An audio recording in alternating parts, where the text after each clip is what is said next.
Créer un site professionnel sera vraiment un jeu d'enfant si vous suivez ce tutoriel étape par étape. Dans ce cours complet et gratuit, nous commencerons par obtenir votre propre nom de domaine, ça sera l'adresse de votre site web. Nous utiliserons WordPress pour construire votre site, qui est l'outil le plus utilisé pour créer des sites web. Pour vous donner une idée, il est utilisé par 43% de tous les sites internet au monde et c'est complètement gratuit. Nous allons également utiliser un thème gratuit, un constructeur de pages gratuit qui s'appelle Elementor et qui est utilisé par plus de 5 millions de sites web. C'est actuellement l'outil de référence pour construire des pages modernes et professionnelles. Vous verrez qu'avec ce page builder, construire un site n'aura jamais été aussi simple puisque nous pourrons tout modifier, construire, déplacer en quelques clics ou glisser-déposer. Il sera également très facile d'optimiser notre site sur mobile et tablette, et tout cela sans avoir la moindre compétence en code ou en design. Nous allons également voir comment trouver des images de qualité professionnelle et libre de droit gratuitement, comment créer votre propre logo gratuitement avec un outil en ligne. Je vous apprendrai à créer un formulaire pour pouvoir vous faire contacter directement par vos prospects. Nous verrons aussi comment intégrer un blog à votre site pour capter votre audience. Puis je vous montrerai comment bien référencer votre site sur Google et pouvoir générer des prospects 24 heures sur 24 et 7 jours sur 7 de manière automatique. Après avoir suivi cette vidéo, vous pourrez être sûr d'avoir développé de précieuses compétences qui vous permettront de créer des sites web rendus professionnels, que ce soit pour vous ou pour vos clients. Maintenant, laissez-moi quelques instants pour me présenter. Donc, je m'appelle Julien Dumas, je suis web designer freelance à temps plein. Et au cours des dernières années, j'ai pu travailler pour de nombreux clients ou agences spécialisées dans le web. Vous allez donc apprendre le vrai process d'un professionnel et toutes les bonnes pratiques pour obtenir un site au rendu professionnel, rapide et qui vous génère du trafic automatiquement. Avant de commencer la vidéo, n'oubliez pas de laisser un j'aime ou un commentaire sous la vidéo pour nous remercier du contenu qu'on vous propose gratuitement depuis des années. Et nous on se retrouve directement sur le tutoriel pour commencer à créer votre site gratuitement avec WordPress. Donc bienvenue dans ce tutoriel où je vais vous apprendre pas à pas comment créer votre site web avec WordPress. Donc pour ça, on va passer par 15 étapes qui, vous le verrez, sont vraiment très simples. Il faut savoir que tout ce qu'on va utiliser pour créer votre site, que ce soit les outils, le page builder, WordPress, les ressources, etc. Tout ça, ça va être 100% gratuit. On va utiliser uniquement des outils professionnels mais gratuits. Mais il y aura quand même un petit coût à prévoir, donc ça c'est obligatoire pour avoir un site web en ligne, c'est de payer un hébergement. Donc un hébergement, en fait, il faut savoir que c'est comme un gros ordinateur, donc c'est des serveurs en fait qui vont stocker toutes les données de votre site, et c'est ce qui va permettre du coup d'avoir votre site qui est accessible en permanence au monde entier, 24 heures sur 24, 7 jours sur 7. Donc ça forcément c'est un service qui est payant, il faut compter environ 2 à 3 euros par mois, donc vous allez voir que c'est vraiment très abordable. Et en plus, ça comprend du coup votre nom de domaine qui sera compris dans le plan d'hébergement. Donc il n'y aura pas besoin d'acheter un nom de domaine à plusieurs centaines d'euros ou milliers d'euros ou je ne sais quoi, il sera gratuit et compris dans l'hébergement. Donc pour ça, il existe plein de sociétés d'hébergement, mais moi je vais vous recommander Hostinger. Hostinger, je pense que c'est l'un des plus gros hébergeurs. C'est celui qui va avoir le meilleur service client, les tarifs les plus attractifs, etc. En tout cas pour moi, bien sûr, ça n'engage que moi. Et en plus, c'est vraiment très abordable. Donc pour ça, je vais vous inviter à cliquer sur le premier lien dans la description, puisque via ce lien, et en mettant notre code promo, vous aurez en plus une réduction supplémentaire qui va vraiment vous faire un hébergement très très abordable. Donc vous devriez atterrir sur cette page, donc c'est le site d'Hostinger. Là, comme vous pouvez le voir, les offres, ça commence à 2,79€ par mois. Donc c'est vraiment très très abordable, hein. Je pense qu'on peut pas faire moins cher. Donc on va descendre un petit peu. Et comme vous pouvez le voir, on va avoir plusieurs plans d'hébergement. Donc le plan Premium, le plan Business et le plan Cloud Startup. Nous, celui qui va nous intéresser, c'est le plan Premium, donc c'est le plus abordable. Et c'est amplement suffisant pour créer un site web. Vous pouvez même créer jusqu'à 100 sites web juste avec ce forfait-là. Il faudra juste racheter un nom de domaine à chaque fois, mais voilà, vous avez 100 sites web, beaucoup d'espace de stockage, etc. Donc c'est vraiment plus que suffisant. Donc on va cliquer sur choisir un plan. Et là, comme vous pouvez le voir, on va avoir la possibilité de sélectionner plusieurs périodes, donc sur 1 mois, 12 mois, 24 mois ou 48 mois. Alors si vous êtes une entreprise et que le site que vous êtes en train de faire, il a pour prétention de rester plusieurs années, moi je vous conseille de prendre le plan sur 48 mois, parce que après le renouvellement, il sera seulement à 5,99€ et du coup vous aurez accès au prix de 2,79€ par mois pendant les 48 mois, alors que vous pouvez prendre le plan de 12 mois par exemple. Par contre, là, du coup, vous payerez 3,29€, en tout cas la première année, et au bout de ces 9 mois, vous payerez 7,99€, alors que si vous prenez le plan sur 48 mois, vous payerez 5,99€. Donc ça va être beaucoup plus intéressant de prendre celui-ci si votre site a pour but de rester là plusieurs années. Mais si vous testez WordPress ou si vous voulez juste un site, on va dire, pour faire des tests, pour voir un petit peu si ça vous apporte des clients ou quoi, vous pouvez très bien prendre celui-ci, donc vous allez juste payer 3,29€ par mois. Plus, à la suite, vous allez voir notre code promo qui va encore vous rajouter 10% supplémentaire. Donc moi, pour cette vidéo, je vais simplement prendre le plan sur 12 mois. Je vais un petit peu baisser, et là, on va pouvoir soit créer un compte, soit se connecter. Donc moi je vais créer un compte. Voilà. Et là, du coup, on a notre hébergement au plan premium, donc pour 12 mois. Donc on va payer 39,48 € au lieu de 143,88 €. Et si on baisse un petit peu, on a ici la possibilité d'ajouter un code promotionnel. Donc je vais cliquer et je vais ajouter Web10. Je vais cliquer sur appliquer. Et là, comme vous pouvez le voir, ça a appliqué le coupon et on a en plus obtenu une réduction de 10% supplémentaire. Donc ça, c'est le prix TTC, 42,64 €. Pardon, je vous avais montré le hors-taxe. Mais TTC, voilà, pour l'année, bien sûr, vous en avez pour 42,64 €. Donc c'est vraiment très abordable. Ensuite, on va pouvoir entrer toutes nos infos. Donc, notre nom de famille, le numéro de téléphone, donc la ville, etc. c'est facultatif. Puis notre numéro de carte, donc le nom. Voilà, donc maintenant que les infos de ma carte sont remplies, on va pouvoir cliquer sur soumettre un paiement sécurisé. Et là, j'ai juste avoir à valider sur mon application avec ma banque et on se retrouve directement après.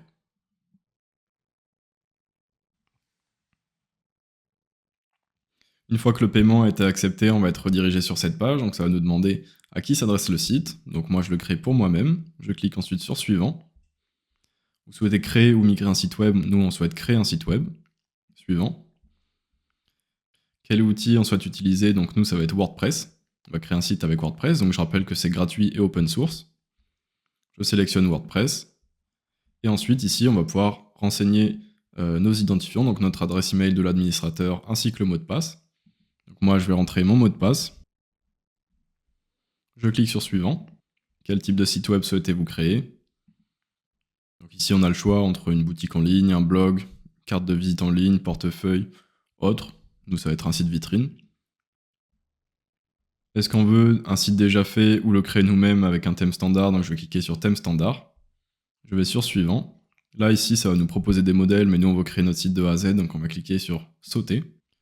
Maintenant ça va nous proposer d'ajouter directement des extensions à notre site web. Donc non, on n'en veut pas. On va cliquer sur suivant et on va désélectionner ces différentes extensions et on va cliquer sur sauter. Quel nom de domaine souhaitez-vous utiliser pour ce site web? Donc ça va être l'adresse de votre site web, par exemple ça va être monentreprise.com. Donc là il faut bien réfléchir à ce nom de domaine parce qu'une fois que vous l'aurez paramétré, vous ne pourrez plus le changer. Vous pourrez toujours le changer par la suite, mais il faudra racheter un nom de domaine puis migrer son site vers ce nom de domaine. Donc je vous conseille de bien faire attention à cette étape et bien renseigner le nom de domaine que vous souhaitez avoir pour votre site. Par exemple, moi ça va être Advisory Solutions. On peut voir que le .fr ou le .com est disponible, donc moi je vais prendre le .com. Puis je vais cliquer sur suivant. À cette étape, on va terminer l'enregistrement du domaine. Donc on va sélectionner notre pays ici. Est-ce qu'on c'est un site personnel ou pour une entreprise? Nous, on va mettre un site personnel. Et là, on va rentrer nos informations, du coup.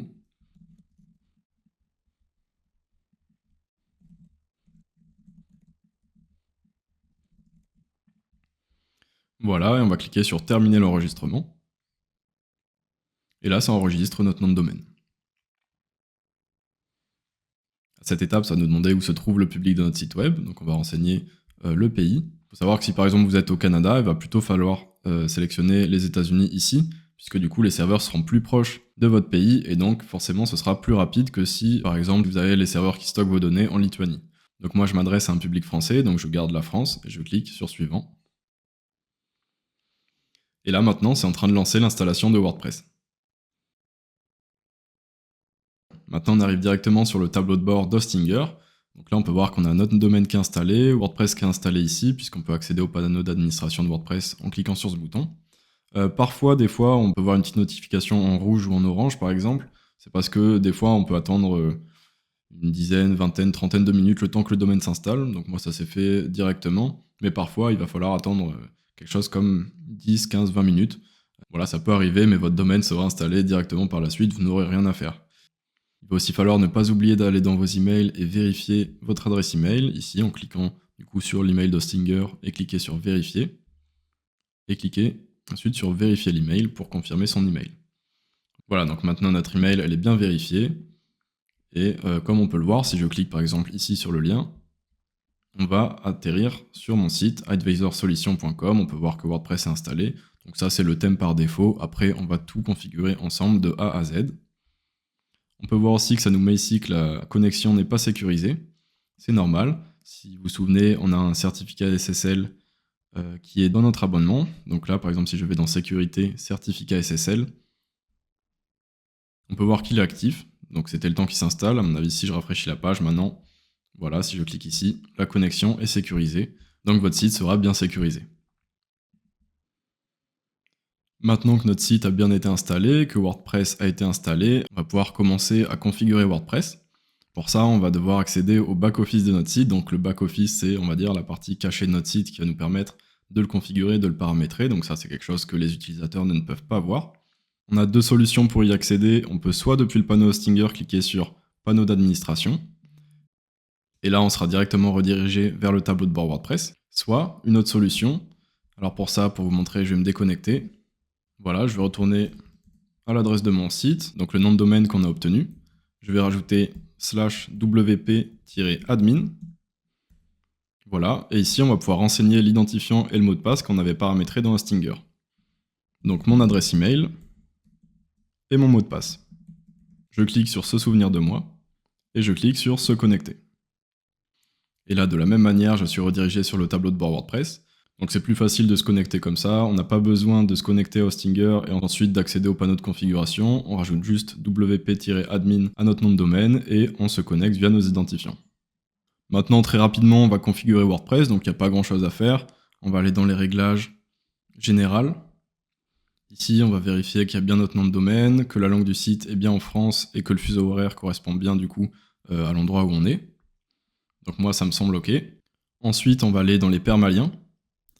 Ici, et on va bien choisir titre de la publication. Du coup, ça va faire des liens plus propres, c'est-à-dire que nos pages, du coup, si on a une page à propos, le lien de notre page, du coup, sera plus optimisé, c'est-à-dire que ça sera le nom de votre site, / à propos, donc le nom de notre page.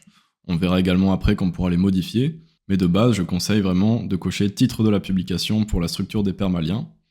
Ensuite, on peut descendre et enregistrer les modifications. Une autre chose, on va aller dans article. On a un article de base qui est ajouté par WordPress, celui-ci, on va le supprimer. Maintenant, si je reviens à nos 15 étapes, comme vous le voyez, on a déjà fait obtenir un nom de domaine et un hébergement, donc ça a été très simple. Et on a également installé et configuré WordPress. Maintenant, on va installer un thème gratuit et vous inquiétez pas, ça sera toujours aussi simple. Donc on va retourner dans WordPress, on va aller dans Apparence, l'onglet Apparence sur la sidebar de gauche, Thème, et on va ajouter un thème.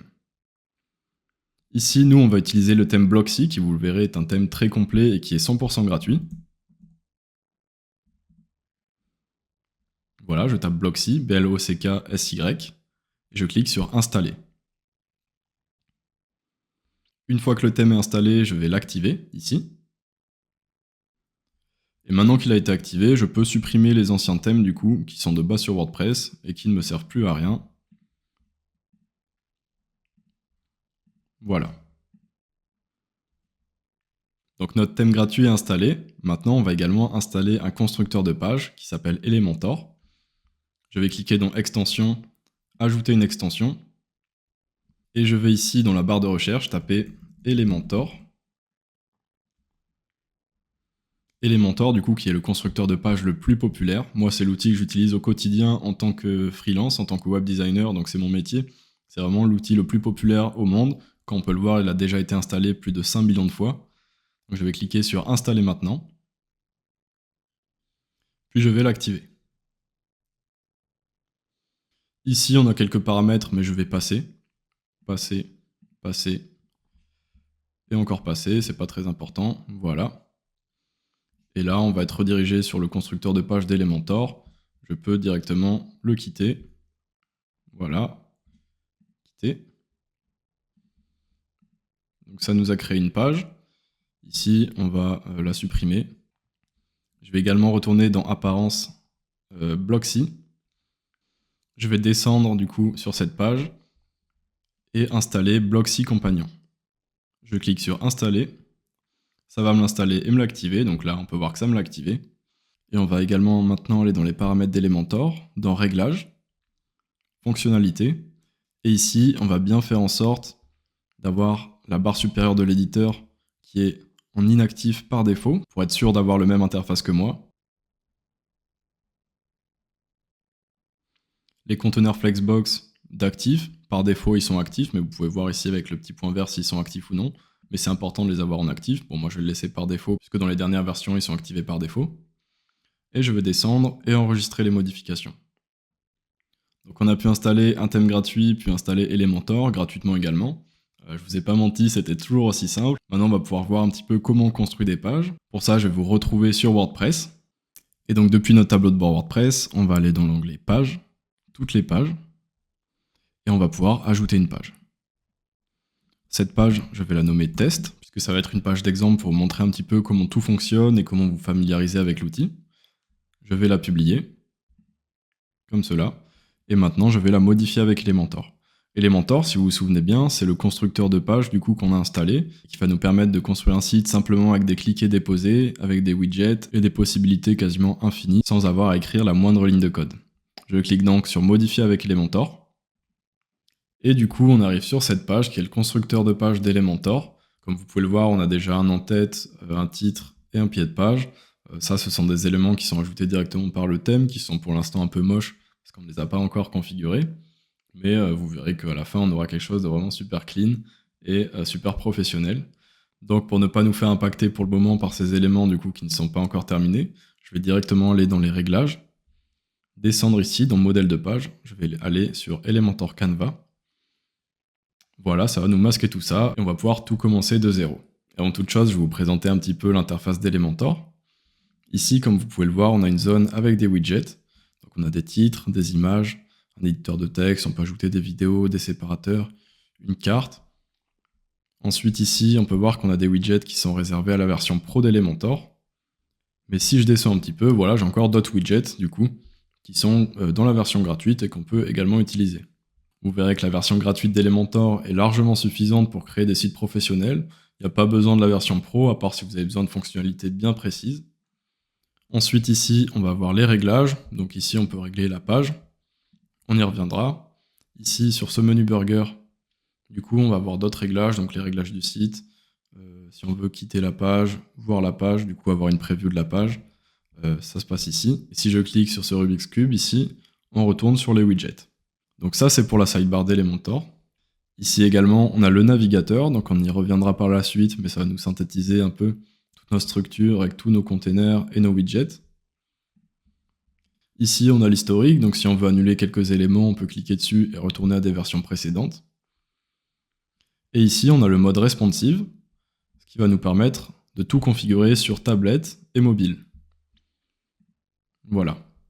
Donc, je peux quitter ce mode responsive. Donc là, on a fait le tour de la sidebar principale d'Elementor. Et donc maintenant qu'on a vu tout ça, je vais vous faire une petite démo pour vous expliquer un petit peu comment construire vos pages et comment construire un site. Donc là, ça va juste être une petite partie théorie où je vais un petit peu survoler le fonctionnement des widgets, etc. Et vous allez comprendre comme ça, avant de rentrer dans le dur, on va dire, comment fonctionne un petit peu Elementor, les widgets, les sections, les conteneurs, etc. Donc déjà, comment on va structurer nos pages? Ça va être des conteneurs, ici. Donc je peux soit ajouter un conteneur ici, soit cliquer sur le plus, Flexbox, et là je vais pouvoir ajouter un conteneur. Donc comme on peut le voir, on a différentes mises en page.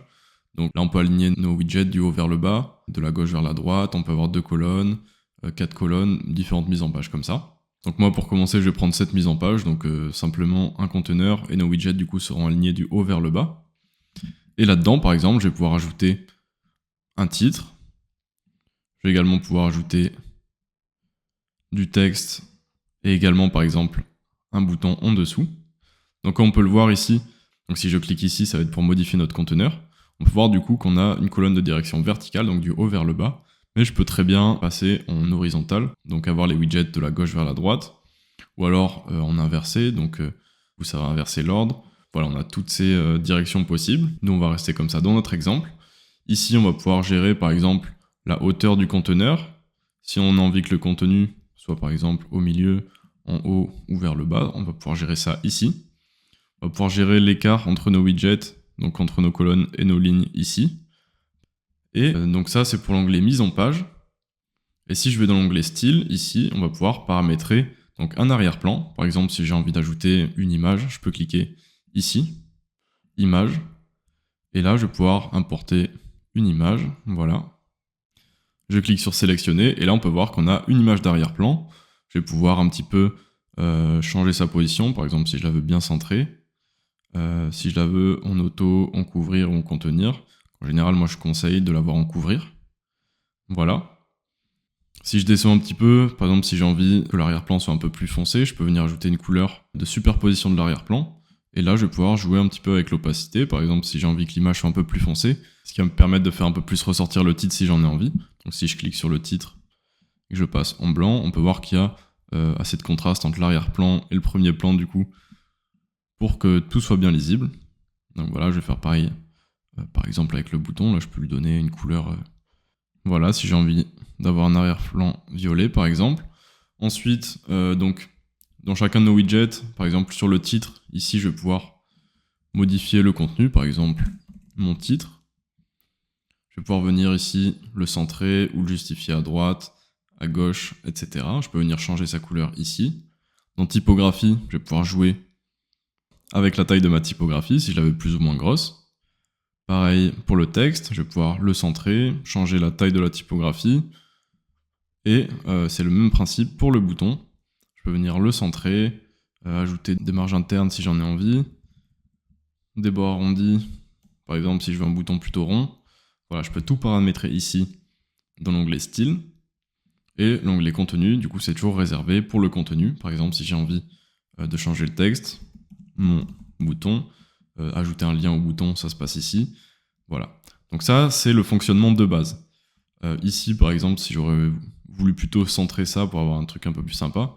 Voilà, donc là on a une section d'en-tête très classique, hein, mais voilà, c'est comme ça qu'on construit très facilement avec Elementor. Donc là j'ai fait une section voilà, toute simple.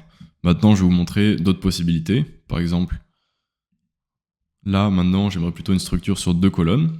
Voilà. Et pareil, je vais pouvoir ajouter par exemple un titre ici, un paragraphe. Et là par contre j'aimerais bien qu'il y ait 2 boutons côte à côte.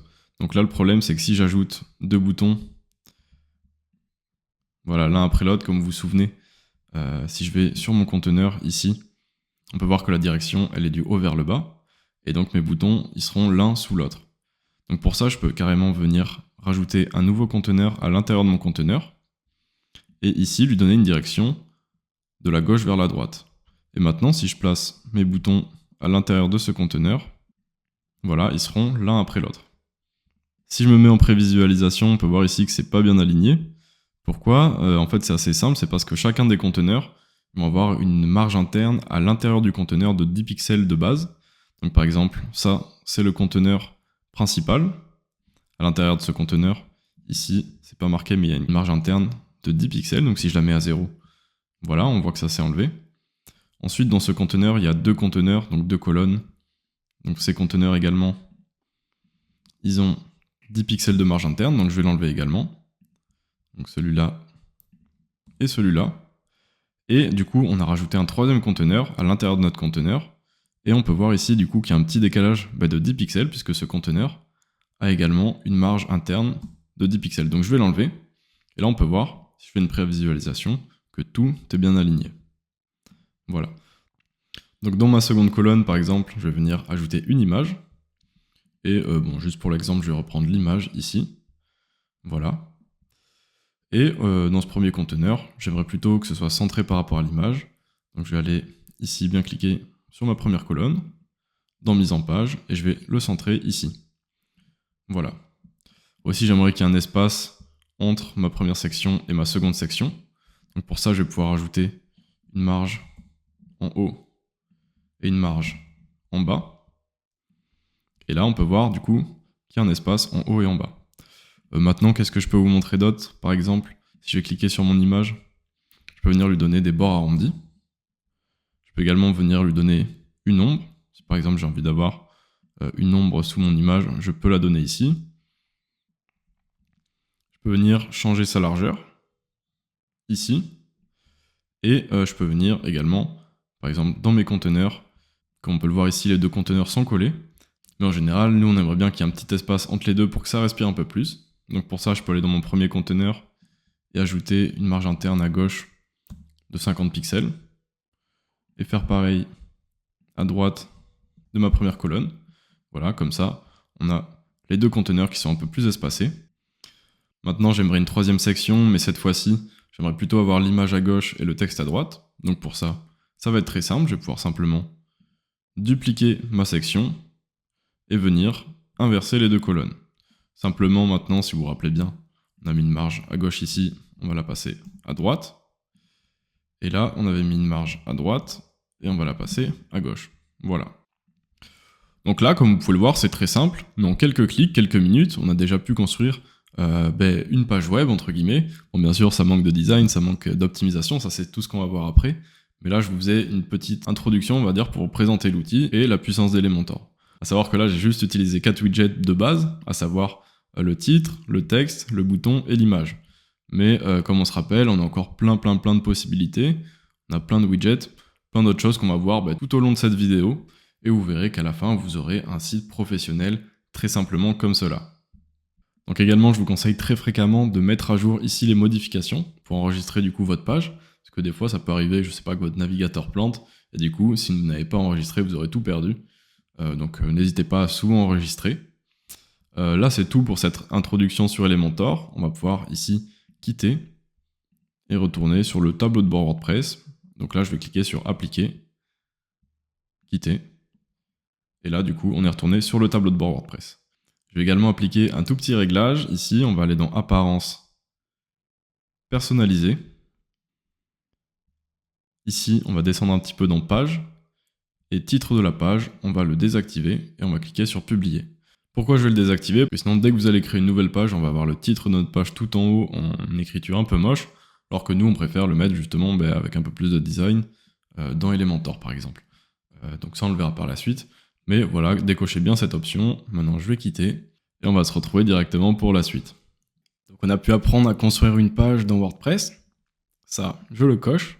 Et on a également fait un petit tour d'horizon du constructeur de page d'Elementor. Donc on a pu voir comment personnaliser les éléments de notre site, donc les textes, les boutons, les différents widgets, les sections, les conteneurs, etc. Donc ça, c'est fait également. Maintenant, très important pour notre site internet, il va nous falloir un logo. Donc pour ça, je vais vous montrer comment très simplement, avec un outil en ligne, on va pouvoir créer un logo gratuitement. Pour cela, on va se rendre sur Google et on va taper dans la barre tout en haut logomaker.com et on va atterrir sur cette page. Donc là, je vais cliquer sur Start My Design. Je vais créer un logo à partir de rien.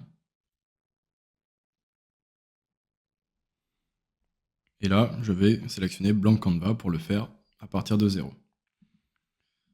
Donc pour commencer, on va essayer de trouver un icône cohérent avec notre activité. Moi, par exemple, pour cette vidéo, je vais réaliser un site pour une agence de conseil en développement d'entreprise. Donc, par exemple, je peux taper Network pour réseau. Voilà, là, on peut avoir plein d'icônes plus ou moins sympas. Donc, je peux un petit peu faire défiler, voir ce qu'on nous propose. Celui-ci, il est assez frais, assez sympa. Donc, je peux le sélectionner. Ici, je viens lui donner la couleur de mon choix. Donc, on peut soit, ici, un petit peu parcourir les couleurs, soit donner le code hexadécimal de notre charte graphique. Par exemple, moi, j'ai envie d'avoir cette couleur. On peut ensuite venir ajouter du texte, et donc sélectionner ici le widget texte, et venir ajouter le nom de notre entreprise. Donc voilà, je vais l'appeler Advisory Solutions. Je vais légèrement réduire l'icône, comme cela. Et là, je peux venir sélectionner ma typographie. Par exemple, si j'ai envie d'avoir la typographie Roboto Medium, comme cela, et l'avoir du coup, voilà, en noir, plus ou moins noir, comme cela. Je peux venir un petit peu changer l'espace. Ici, on peut voir que si on le déplace, ça va nous le caler avec le milieu de l'icône. Et là, je peux venir sélectionner mon logo, cliquer sur Save. Là, je peux cliquer ici pour le télécharger en basse résolution, mais ce sera largement suffisant pour notre site web. Et on va pouvoir le recevoir gratuitement. Donc je clique ici, je renseigne mon adresse email, je clique sur Accepter, et je peux envoyer le fichier. Voilà. Également, je vais avoir besoin juste de l'icône, parce que pour les moteurs de recherche, il y a toujours un icône qui s'affiche du coup sur les onglets. Donc on va en avoir besoin pour le favicon, donc je peux venir ici le redimensionner un petit peu et refaire la même chose, cliquer sur Save, le télécharger en basse résolution et renseigner mon adresse mail. Je clique sur accepter et j'attends qu'on m'envoie l'email. Alors du coup, j'ai bien reçu mes logos dans ma boîte mail. Il faut savoir que parfois ça arrive dans les indésirables, donc moi je les ai eu dans mes spams en gros. Donc vérifiez bien vos spams. Donc on va le télécharger gratuitement ici. Voilà. De même pour le deuxième email, je clique sur télécharger gratuitement ici. Et donc comme on peut le voir, j'ai bien sur mon bureau mon favicon ainsi que mon logo. Donc je vais les renommer logo favicon. Donc voilà, c'est comme ça qu'on a pu facilement avoir un logo gratuit. Je coche donc cette case et on va passer à l'étape suivante. Donc on va commencer à construire et configurer notre site. Pour créer notre site, on va donc retourner sur le tableau de bord WordPress. On va ensuite se rendre dans Blocksy ici. Et on va avoir ici dans l'onglet Starter Site tout un tas de modèles complètement gratuits. Alors voilà, ici on en a quelques-uns. On a ici 4 qui sont uniquement dans la version Pro. Mais tous les autres sont complètement gratuits. On a tout un tas de modèles de sites très modernes, très design, construits avec Elementor qu'on va pouvoir importer et modifier directement et adapter 100% à nos besoins. Alors déjà, pourquoi baser son site sur des modèles? Il faut savoir que si vous êtes débutant et que c'est votre premier site ou l'un de vos premiers, il ne faut pas du tout avoir peur de partir d'un modèle. Plein de professionnels du web commencent des sites en partant d'un modèle. C'est une démarche assez classique puisque ça fait gagner beaucoup de temps et ça nous donne une structure de base qu'on va pouvoir adapter à nos besoins, à nos sites, etc. Et c'est vraiment quelque chose que je recommande personnellement de passer par un modèle. Vous pouvez tout construire de A à Z, mais c'est une perte de temps et souvent vous aurez un résultat très médiocre, surtout si vous n'avez aucune notion de design. En plus de ça, si on regarde les modèles de Blocksy, on peut voir qu'ils sont vraiment très design, très modernes et qui couvrent plein de possibilités. Voilà, on peut voir qu'il y a vraiment plein de choses modernes, efficaces, qui donnent envie et qui crédibilisent votre activité. C'est vrai qu'avoir un site qui fait un peu vieillot, c'est un peu contre-productif, ça ne donne pas spécialement envie de vous contacter, alors que là, on a des designs qui sont vraiment frais, vraiment modernes, et qui vont directement crédibiliser votre activité et vous donner un vrai aspect professionnel. Par exemple, moi, il y a ce modèle que j'aime bien, et on va baser le site que je vais réaliser sur ce modèle. Vous allez voir qu'on va le modifier, qu'à la fin, ce ne sera plus le même site, et qu'à travers les compétences que je vais vous montrer, vous pourrez faire de même et personnaliser votre site à 100%. Donc je retourne donc ici dans les starter sites de Blocksy.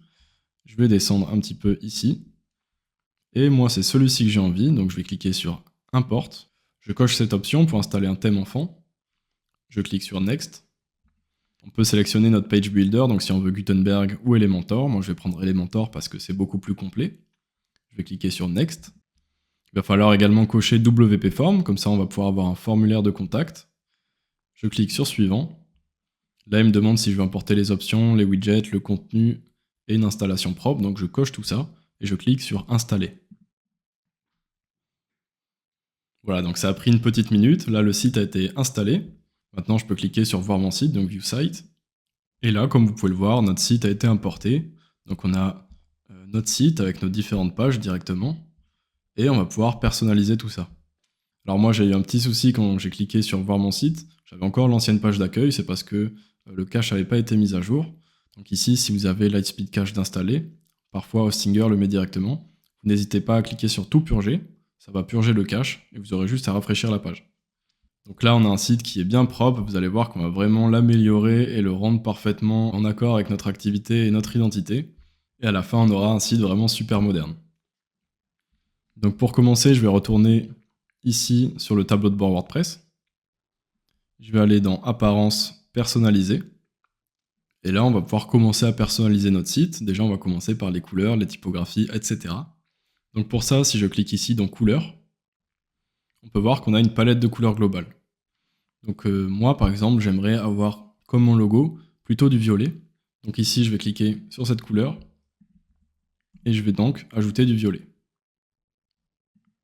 Cette couleur, du coup, on va également lui mettre un violet, mais un peu plus foncé, puisque c'est la couleur qui va apparaître lorsqu'on va survoler un élément, ou un lien. Vous voyez ici, le bouton il a cette couleur lorsque je ne le survole pas. Lorsque je le survole, on va avoir un petit changement de couleur, du coup, qui va indiquer à vos utilisateurs que c'est quelque chose d'interactif et qu'on peut cliquer dessus. Donc ça c'est bon, je clique sur Publier. On modifiera directement dans Elementor tout à l'heure la couleur du texte du bouton pour qu'il soit plutôt en blanc et qu'il ressorte mieux sur l'arrière-plan violet. Là, on va retourner en arrière, on va aller dans typographie. Alors moi, je vais laisser les typographies de base parce que je les trouve très chouettes. Mais ici, il faut savoir que vous pouvez remplacer par la typographie de votre choix. Ces typographies, vous pouvez les trouver sur Google Fonts. Par exemple, vous avez tout un tas de typographies différentes ici. Vous pouvez les filtrer, par exemple ajouter, je sais pas, mon titre. Comme ça, on peut voir le rendu de la typographie. Et par exemple, je sais pas, si j'aime bien cette typographie, Robotoslab, elle sera directement ici. Donc, par exemple, si je tape Robotoslab, voilà, je peux directement venir l'ajouter ici. Donc nous, on va pas le faire, on va garder cette typographie. On peut cliquer sur Bouton, Design. Donc ces boutons modifiera la couleur du texte dans Elementor, comme je vous l'avais dit. Mais celui-ci, qui fait partie d'un widget du thème, on va les modifier ici dans Design, et on va le passer en blanc, comme cela. Et comme ça, on a un bouton qui ressort beaucoup plus. Voilà, on va retourner en arrière. Je vais maintenant aller dans En tête. Ici, je clique sur Logo, et je viens sélectionner mon logo du coup que j'avais créé avec Logo Maker. Je l'ajoute. Voilà, donc on a notre logo ici. Je peux venir augmenter un petit peu sa hauteur, comme cela. Et si je retourne en arrière, également je vais dans Identité du site, sélectionner l'icône du site, et là pareil, je peux ajouter notre favicon et le sélectionner. Le favicon, du coup, comme je vous l'avais dit, c'est du coup l'icône qui va ressortir dans les onglets de votre site. Ici, tout en haut, normalement, tous vos sites ont un onglet. Donc ça, c'est intéressant de le paramétrer, sinon vous n'aurez rien ici et ça ne fera donc pas professionnel. Donc je sélectionne pas de recadrage, et je clique sur Publier. Je peux quitter. On a fait le tour de tous les réglages du thème de notre site. Maintenant, on va pouvoir s'occuper de modifier les pages une par une et adapter notre site du coup à notre image et nos besoins. On va donc se rendre dans l'onglet Pages, ici. Et là, on peut voir qu'on a nos différentes pages. Déjà, pour commencer, on va modifier leur titre, parce qu'on peut voir que c'est en anglais. Donc je clique sur Modification rapide. Et Home, je vais le passer en Accueil. Donc je mets ça pour le titre et le slug. Je clique sur Mettre à jour. Contact, ça peut rester contact. Blog également. About, ici, ça va être la page à propos. Que je vais également coller pour le slug. Je vais mettre à jour. Service, je peux laisser comme ça. Et maintenant, on va commencer par modifier notre page d'accueil. Pour ça, je vais cliquer sur Modifier avec Elementor, ici. Et comme on peut le voir, ça va nous ouvrir le constructeur de page Elementor. Si je descends un petit peu, on peut voir qu'on a différentes sections, mais il y en a certaines qui ne vont pas forcément nous intéresser. Donc je vais déjà pouvoir commencer par faire un petit nettoyage de la page. Par exemple, moi cette section ne va pas m'intéresser, donc je vais cliquer sur le petit plus ici pour la supprimer. Voilà. Et maintenant, je vais pouvoir un petit peu adapter tout ça à mon site. Pour commencer, on va s'attaquer à notre zone héros. Donc la zone héros, c'est la première section qu'on va voir sur nos pages. Ici, on peut voir qu'on a une belle image d'arrière-plan, mais moi, j'aimerais plutôt avoir une vidéo. Pour ça, je vais cliquer sur ce conteneur, aller dans l'onglet Style, et on peut voir ici qu'on a une image d'arrière-plan. Si je clique sur Choisissez une image, je peux venir ajouter ma vidéo. Par exemple, celle-ci. Elle va s'importer et je vais pouvoir venir sélectionner ici le lien, copier l'URL dans le presse-papier. Je clique ici, donc là ça a sélectionné le lien de la vidéo. Puis je peux fermer cette fenêtre et venir ici dans le type d'arrière-plan sélectionner vidéo. Et maintenant je vais pouvoir ajouter le lien de ma vidéo. Donc là, comme on peut le voir, ça a ajouté ma vidéo. Mais du coup le texte ressort beaucoup moins, comme ça c'est clair. Donc on va aller ici dans superposition de l'arrière-plan et on va ajouter une couleur noire. Comme ça, pour assombrir la vidéo, et donc bien faire ressortir le texte. Voilà, par exemple, je peux le mettre à 0,65 environ. Là, on a un rendu qui est assez chouette quand même. Et je vais maintenant modifier mon titre. Donc si je clique sur le petit crayon ici, ça nous ouvre du coup les paramètres du widget. Et donc, dans Contenu, je vais venir écrire du coup le texte de notre choix. Donc moi, j'ai déjà copié le texte dont j'ai envie, je vais venir le coller. Et là, on peut voir que ça nous a ajouté notre titre. Je vais faire pareil pour le sous-titre. Voilà, je vais cliquer dessus et venir coller le sous-titre. On peut voir que le texte est concentré au milieu et qu'il y a du coup un espace à gauche et à droite. Ça, c'est parce que dans les marges, ici, on nous a paramétré des marges internes. Donc moi, je vais les supprimer. Et ensuite, je vais paramétrer la largeur en personnalisé. Je vais bien aligner tout ça au centre. Et je vais pouvoir lui donner une largeur en pixels, comme ceci. Je peux faire la même chose pour le titre, pour être sûr que lorsqu'il est en pleine largeur, voilà, il ne soit pas trop vers les côtés. J'aimerais bien qu'il reste à peu près à ce niveau-là. Donc pour ça, je vais également sélectionner mon titre. Dans Avancer, la largeur, je vais la personnaliser. Et je vais définir une largeur en pixels à 1100 par exemple, et je vais le centrer. Comme cela. Ensuite, pareil pour mon bouton. Je vais sélectionner mon bouton, je vais ici changer la couleur du texte en blanc. Et également la typographie qui est en grasse, je vais plutôt la mettre en moyen, comme cela. Et changer du coup le texte par en savoir plus. Là, on a donc maintenant une zone héros qui est très sympa, très professionnelle. Donc on va continuer le site avec cette deuxième section. Pour commencer, j'aimerais faire quelques petites optimisations déjà. Ce titre, j'aimerais le passer en violet. Donc pour ça, je peux cliquer ici dans Style sur le petit globe et en fait, ça va nous afficher du coup nos couleurs préenregistrées qu'on a préenregistrées tout à l'heure dans le thème. Donc je peux sélectionner mon violet directement ou alors je peux cliquer ici et rentrer le code hexadécimal ou bien sélectionner une couleur qui me plaît comme cela. Moi, je vais passer par le globe et sélectionner la couleur de ma palette de couleurs. Également, mon bouton, je vais lui donner les mêmes paramètres. Donc, je vais aller dans l'onglet Style, le texte en blanc, et la graisse à 500 et non à 700. Donc, plus on va vers le bas, plus ça va être fin. Plus on va vers le haut, plus ça va être épais. Donc, nous, on va prendre quelque chose de moyen à 500, comme cela. Je peux retourner dans l'onglet Contenu et changer le texte du bouton, par exemple, nous contacter. Et ensuite, à la fin, on configurera tous les liens du coup pour rediriger vers les bonnes pages. Maintenant, ce que j'aimerais faire également, ce serait un petit peu personnaliser ces boîtes d'icônes. Donc ici, on peut voir qu'on a déjà des icônes. Et ce qu'il faut savoir, c'est qu'Elementor a une bibliothèque qui comporte déjà des centaines et des centaines d'icônes. Donc ça, c'est super sympa, des icônes qui sont justement assez modernes et très minimalistes. Donc pour ça, sur notre boîte d'icônes, je peux cliquer sur Bibliothèque d'icônes. Et là, on a un aperçu de tous les icônes qu'Elementor nous propose. Donc ce sont les icônes de Phantasm qui sont aussi open source et donc libres de droit. On peut venir ici chercher dans la barre de recherche les icônes qui nous intéressent. Donc moi par exemple ici je vais avoir 4 services qui va être audit d'entreprise. Donc pour ça je vais sélectionner un icône qui pourrait être adapté à un audit d'entreprise. Voilà celui-ci. Ensuite mon deuxième service ce sera la mise en relation. Donc je vais trouver quelque chose du style network, voilà comme cela. Pour le réseau, ici le marketing, donc je peux venir changer l'icône, sélectionner par exemple, voilà cette icône. Pareil, ici ça va être plutôt un service de coaching digital, donc si je tape Globe par exemple pour le web, j'aurai cette icône qui est parfaitement adaptée. Donc je le sélectionne et je fais insérer. Voilà, maintenant je vais pouvoir sélectionner la couleur de mes icônes. Donc pour ça, je vais dans l'onglet Style. Déjà, je vais un petit peu baisser l'espace entre l'icône et le titre. Et également entre le titre et le contenu. Comme cela. L'icône, je vais beaucoup baisser sa taille. Par exemple, à 35. Et lui donner ma couleur de ma palette de couleurs.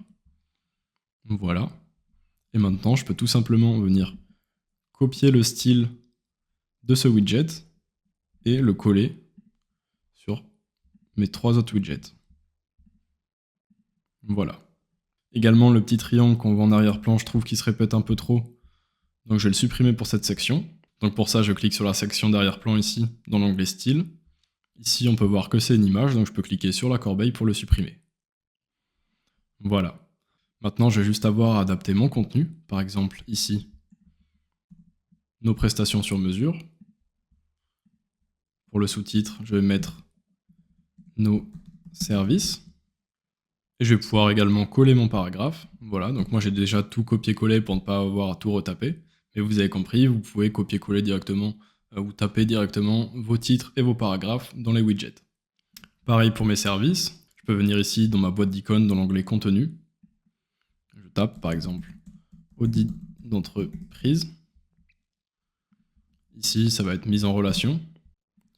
Ici, conseil marketing. Et ici, coaching digital. Je peux ensuite, en dessous, indiquer du coup ma description. Voilà. Ça, ce sera à vous de le faire en fonction de vos différents services. Donc on a déjà notre première section et notre deuxième section, et on a déjà un site très professionnel et très clean qui, je vous le garantis, se démarquera de la concurrence. Pour notre troisième section, du coup celle-ci, ce qu'on pourrait faire, ce serait déjà mettre le sous-titre dans la bonne couleur. Ici, on a un triangle qui est jaune, donc c'est pas cohérent avec notre identité. Donc on peut soit le supprimer comme cela, ou alors pourquoi pas le remplacer par le triangle gris qui est plus discret. Donc c'est ce qu'on va faire. Voilà. Et ici, moi j'aimerais plutôt faire une section qui serait dédiée à mes clients, où je vais parler un petit peu de mes clients. Par exemple, une section nos clients. Ils travaillent avec nous. Et par exemple, un sous-titre comme cela. Et maintenant, je vais pouvoir ici ajouter des images. Également, ce qu'on peut voir, c'est qu'il y a quelques petits problèmes d'alignement et d'espace parce que du coup, les conteneurs, dans les conteneurs, en fait, s'ajoute à chaque fois une marge de 10 pixels, comme je vous l'avais dit tout à l'heure. Donc pour ça, on va directement pouvoir aller... Avant toute chose, je vais mettre à jour la page. Et on va pouvoir directement aller ici, dans les réglages du site, dans mise en page, marge interne des conteneurs et le paramétrer à 0. Là, on peut voir que du coup tout est bien aligné et qu'on n'a plus ce problème avec les conteneurs et les marges internes des conteneurs qui du coup vont tout décaler au fur et à mesure. Donc je mets à jour, je peux revenir en arrière, je peux quitter tout simplement et retourner sur la construction de ma page. Donc pour remplir cette section, moi j'aimerais bien trouver des images bien professionnelles, bien propres, qui aspirent confiance. Donc pour ça je vais vous présenter des librairies d'images libres de droit qui vont vous permettre d'accéder à plein d'images gratuites sans débourser un seul centime et de qualité vraiment professionnelle. Ces sites que je vais vous présenter, ça va être Unsplash et Pexels. Alors je vais mettre les liens dans la description, mais c'est des banques d'images du coup qui vont vous permettre d'obtenir des images gratuites, libres de droit, que vous pourrez parfaitement utiliser à des fins commerciales. Par exemple, si vous êtes charpentier, je peux taper charpentier. Et là, on aura plein d'images en relation avec ce mot-clé, donc qui vont pouvoir alimenter votre site gratuitement, et vraiment des images de très bonne qualité. Par exemple, ça c'est une image qui est très belle et qui peut très bien être utilisée. Unsplash, ça va être pareil, mais là, il va plutôt falloir faire sa recherche en anglais. Par exemple, si je veux plutôt des photos de bureau, je peux taper Office. Et là, on va avoir plein de photos très qualitatives qui peuvent être utilisées voilà, gratuitement. Et ça, c'est vraiment super pour alimenter son site web. Et je rappelle que tout ça, c'est absolument libre de droit et gratuit. Maintenant, par exemple, si cette image m'intéresse, j'ai juste à cliquer dessus. Et là, je peux venir soit cliquer sur télécharger gratuitement pour l'avoir dans sa résolution maximale, soit je peux venir ici cliquer sur la petite flèche et du coup sélectionner ma taille. Pour un site web, pour ne pas que ce soit trop lourd, je vous conseille de la télécharger en petit ou moyenne et de venir directement la télécharger. Voilà. C'est le même principe sur Unsplash.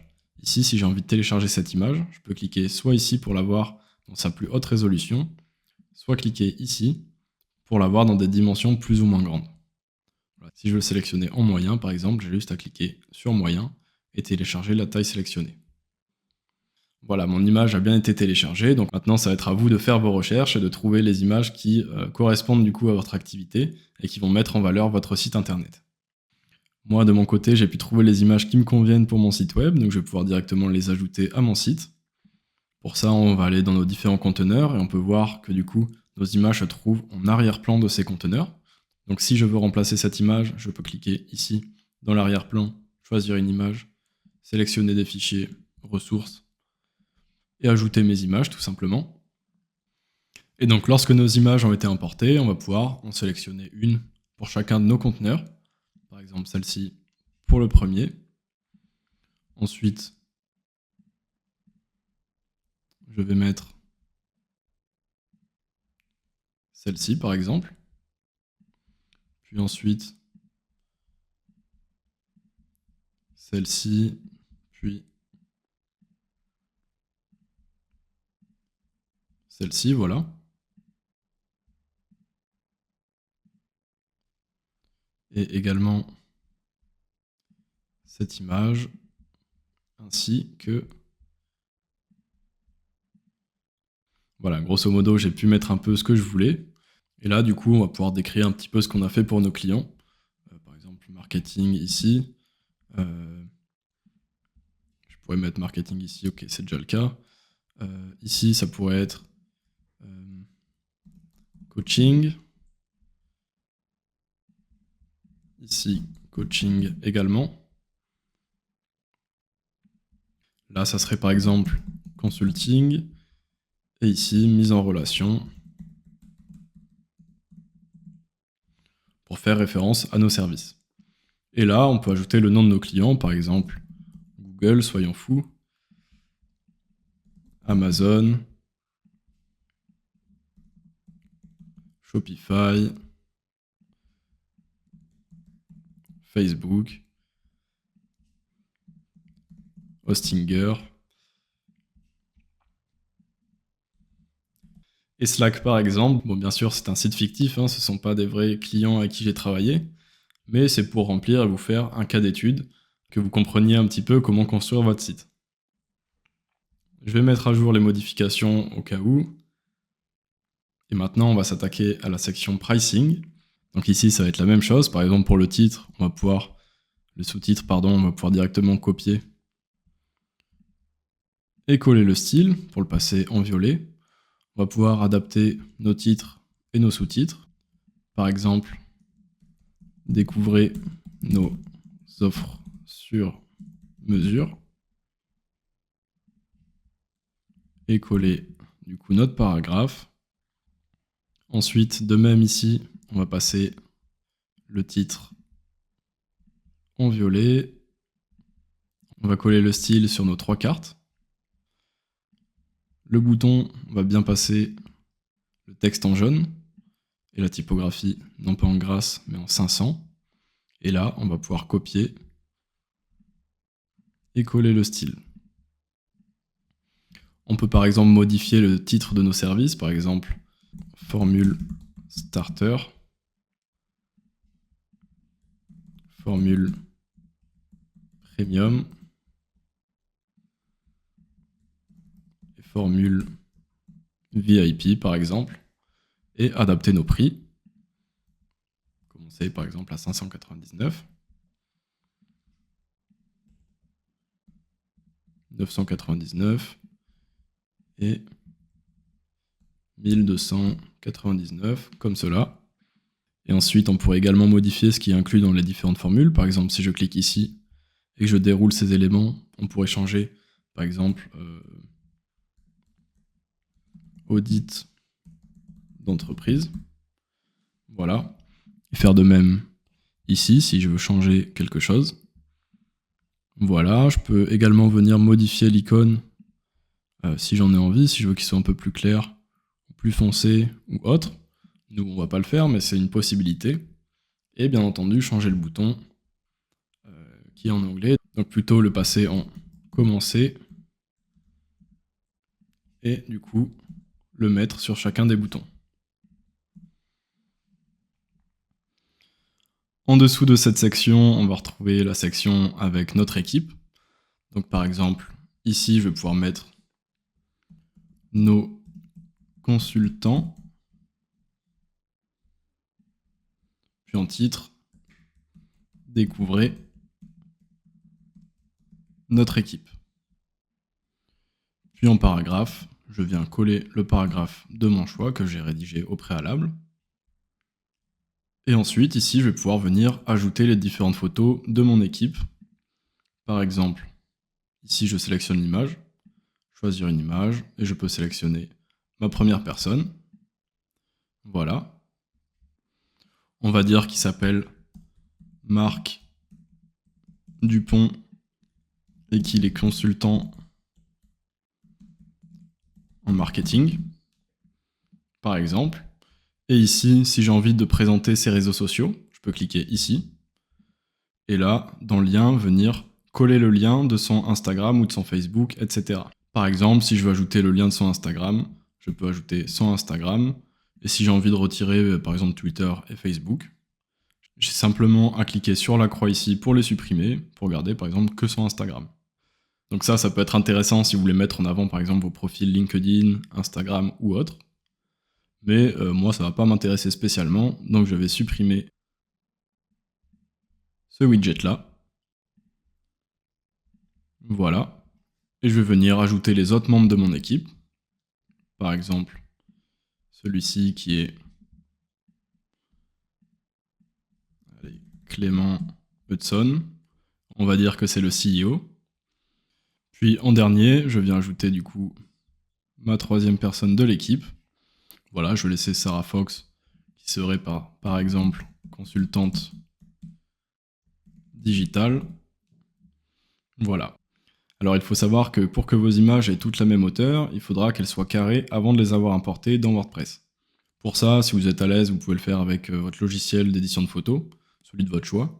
Sinon, moi je peux vous présenter un outil en ligne qui s'appelle I Love Image. Voilà, comme cela, iloveimage.com. Vous pouvez recadrer une image, sélectionner votre image. Par exemple, si je veux recadrer cette image, je peux lui donner, je veux qu'elle soit carrée, je vais devoir du coup lui donner la même hauteur que la largeur. Donc on peut voir que la hauteur elle est de 1280 pixels, et je viens la copier et la coller. Et là on peut voir qu'on a une image qui est carrée, et il faudra donc que toutes vos images aient les mêmes dimensions. Donc là je peux venir la recadrer, et ça va me la télécharger directement. Voilà, donc ça à faire avant de l'importer pour être sûr que vos trois images soient bien carrées, et donc aient la même dimension ici.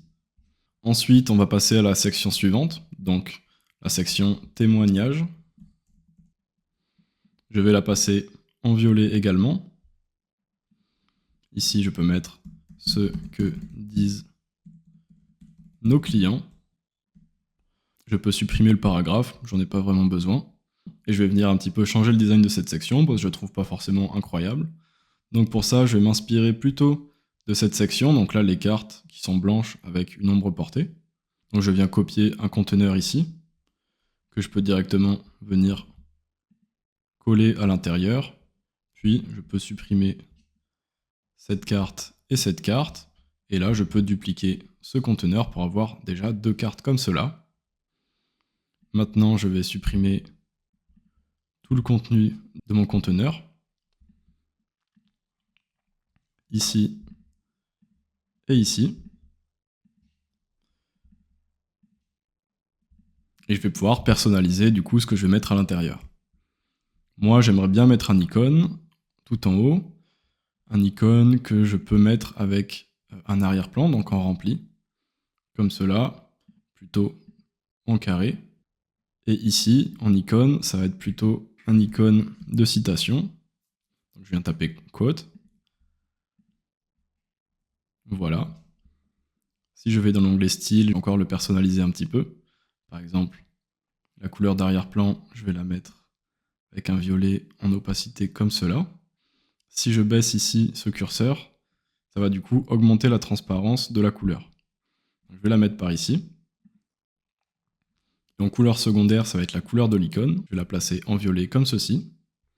Et je vais augmenter un petit peu les rayons de la bordure à 15 par exemple. Et je vais un petit peu baisser la taille de mon icône et un petit peu augmenter la marge interne également. Voilà. Je peux en dessous du coup ajouter un éditeur de texte. Voilà, ici. Où je vais y ajouter mon témoignage. Que je vais centrer comme cela. On peut voir ici que l'espace est quand même beaucoup plus étroit qu'en bas. Donc si je vais dans les paramètres du conteneur, ici je peux venir un petit peu augmenter du coup les marges internes à gauche et à droite pour qu'elles soient équivalentes à celles du bas et du haut. Je peux également ajouter une marge en bas, par exemple de 30 pixels, pour espacer l'icône du contenu. Et je peux également ajouter en dessous mon titre, que je vais mettre en H5, puisque c'est pas un titre important. Je vais venir ajouter par exemple le nom de la personne qui a donné ce témoignage, par exemple Teddy Blue. Je vais également lui ajouter une marge en haut de 30 pixels pour l'espacer du paragraphe. Et là, on peut voir qu'on a une super carte, bien plus sympa que celle qu'on avait de base. Je vais dupliquer celle-ci et supprimer celle-ci. Et maintenant, je vais pouvoir changer le contenu. Par exemple, plutôt ajouter ce témoignage et changer du coup le nom de la personne. Par exemple, je vais l'appeler Terry Green. Voilà. Donc là, on a nos deux témoignages qui sont bien accrocheurs, bien plus accrocheurs que ceux qu'on avait avant.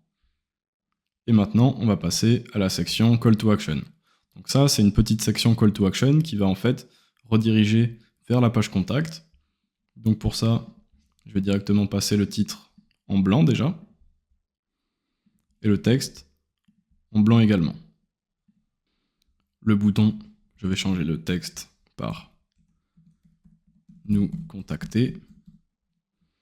Et je vais également changer la graisse en moyen et pourquoi pas la couleur du texte en violet comme cela. Je vais également modifier le texte du titre. Vous souhaitez planifier un rendez-vous gratuit, ainsi que le texte du paragraphe. Comme cela, nos consultants sont à votre disposition pour répondre à toutes vos questions. Maintenant, en dessous, on a la section blog, notre dernière section. Donc pour ça, je vais l'appeler nos articles récents. Je vais ajouter mon paragraphe ici, du coup, qui va décrire mes articles. Et je peux également ajouter un titre au-dessus de mon titre que je vais appeler blog. Alors là, comme on peut le voir, notre page est terminée. On a une chouette page bien personnalisée, bien moderne, super design. Voilà, très propre.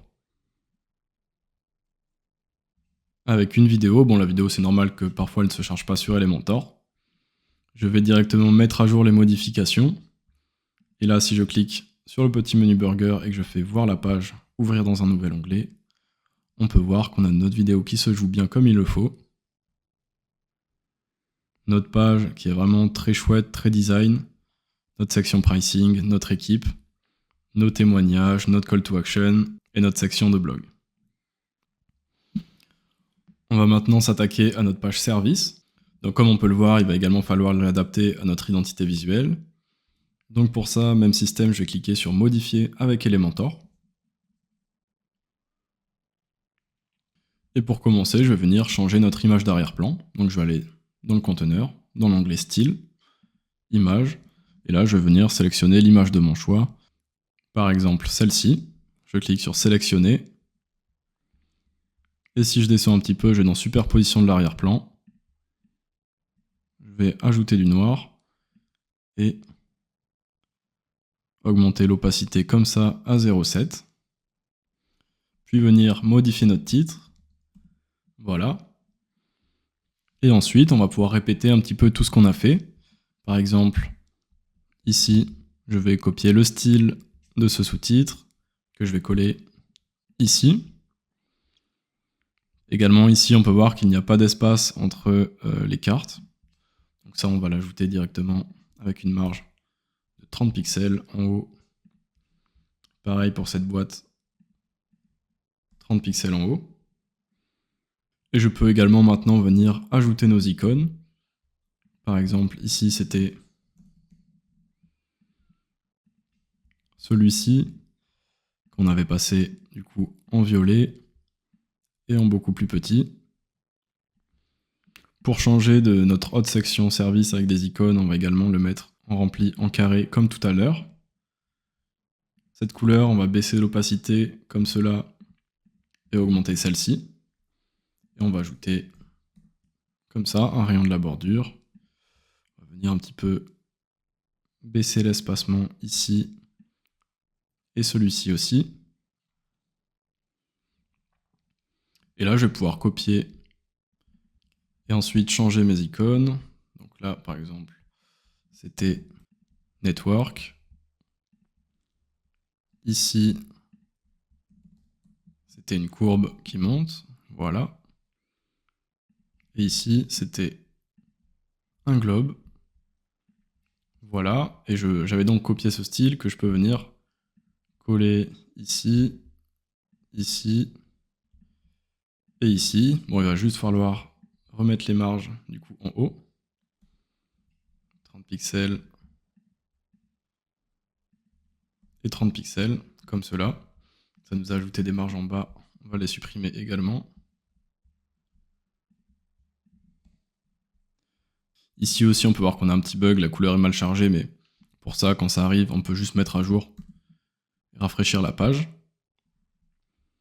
Voilà, maintenant ça va s'afficher correctement. On a des cartes qui sont beaucoup plus imposantes, donc c'est l'occasion de beaucoup plus parler de nos services et d'ajouter des paragraphes un peu plus importants. Voilà. Et ensuite, on va voir un petit peu ce qu'on a. Donc là, on a d'autres sections, mais ça ne nous intéresse pas spécialement. Donc moi, je vais la supprimer, celle-ci et celle-ci également. Notre section pricing, si vous vous souvenez bien, on l'a déjà faite. Donc on va non pas la reparamétrer, mais on va venir simplement la copier de cette page et la coller ici directement. Voilà, donc je peux venir supprimer un peu tous les éléments en dessous.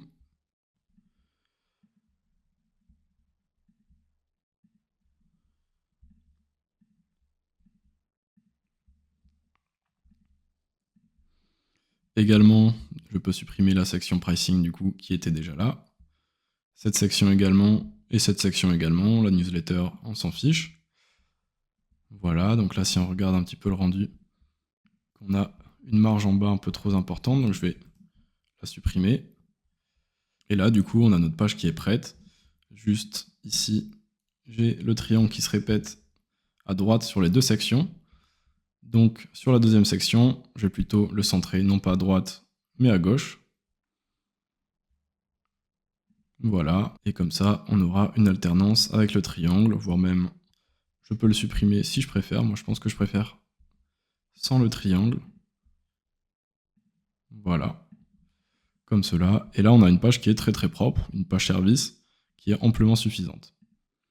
Donc je vais mettre à jour les modifications. Et là on va tout de suite prévisualiser notre page qui fonctionne parfaitement. On va maintenant s'attaquer à la page contact. Donc si je descends un petit peu, on peut voir qu'on a déjà pas mal de choses assez intéressantes. On a toutes nos informations de contact. Si je descends ici, j'ai un formulaire de contact, donc on va pouvoir être contacté directement sur notre site et recevoir cela sur notre boîte mail. Ici, on peut voir qu'on a une photo, mais nous, on pourra mettre par exemple une map interactive.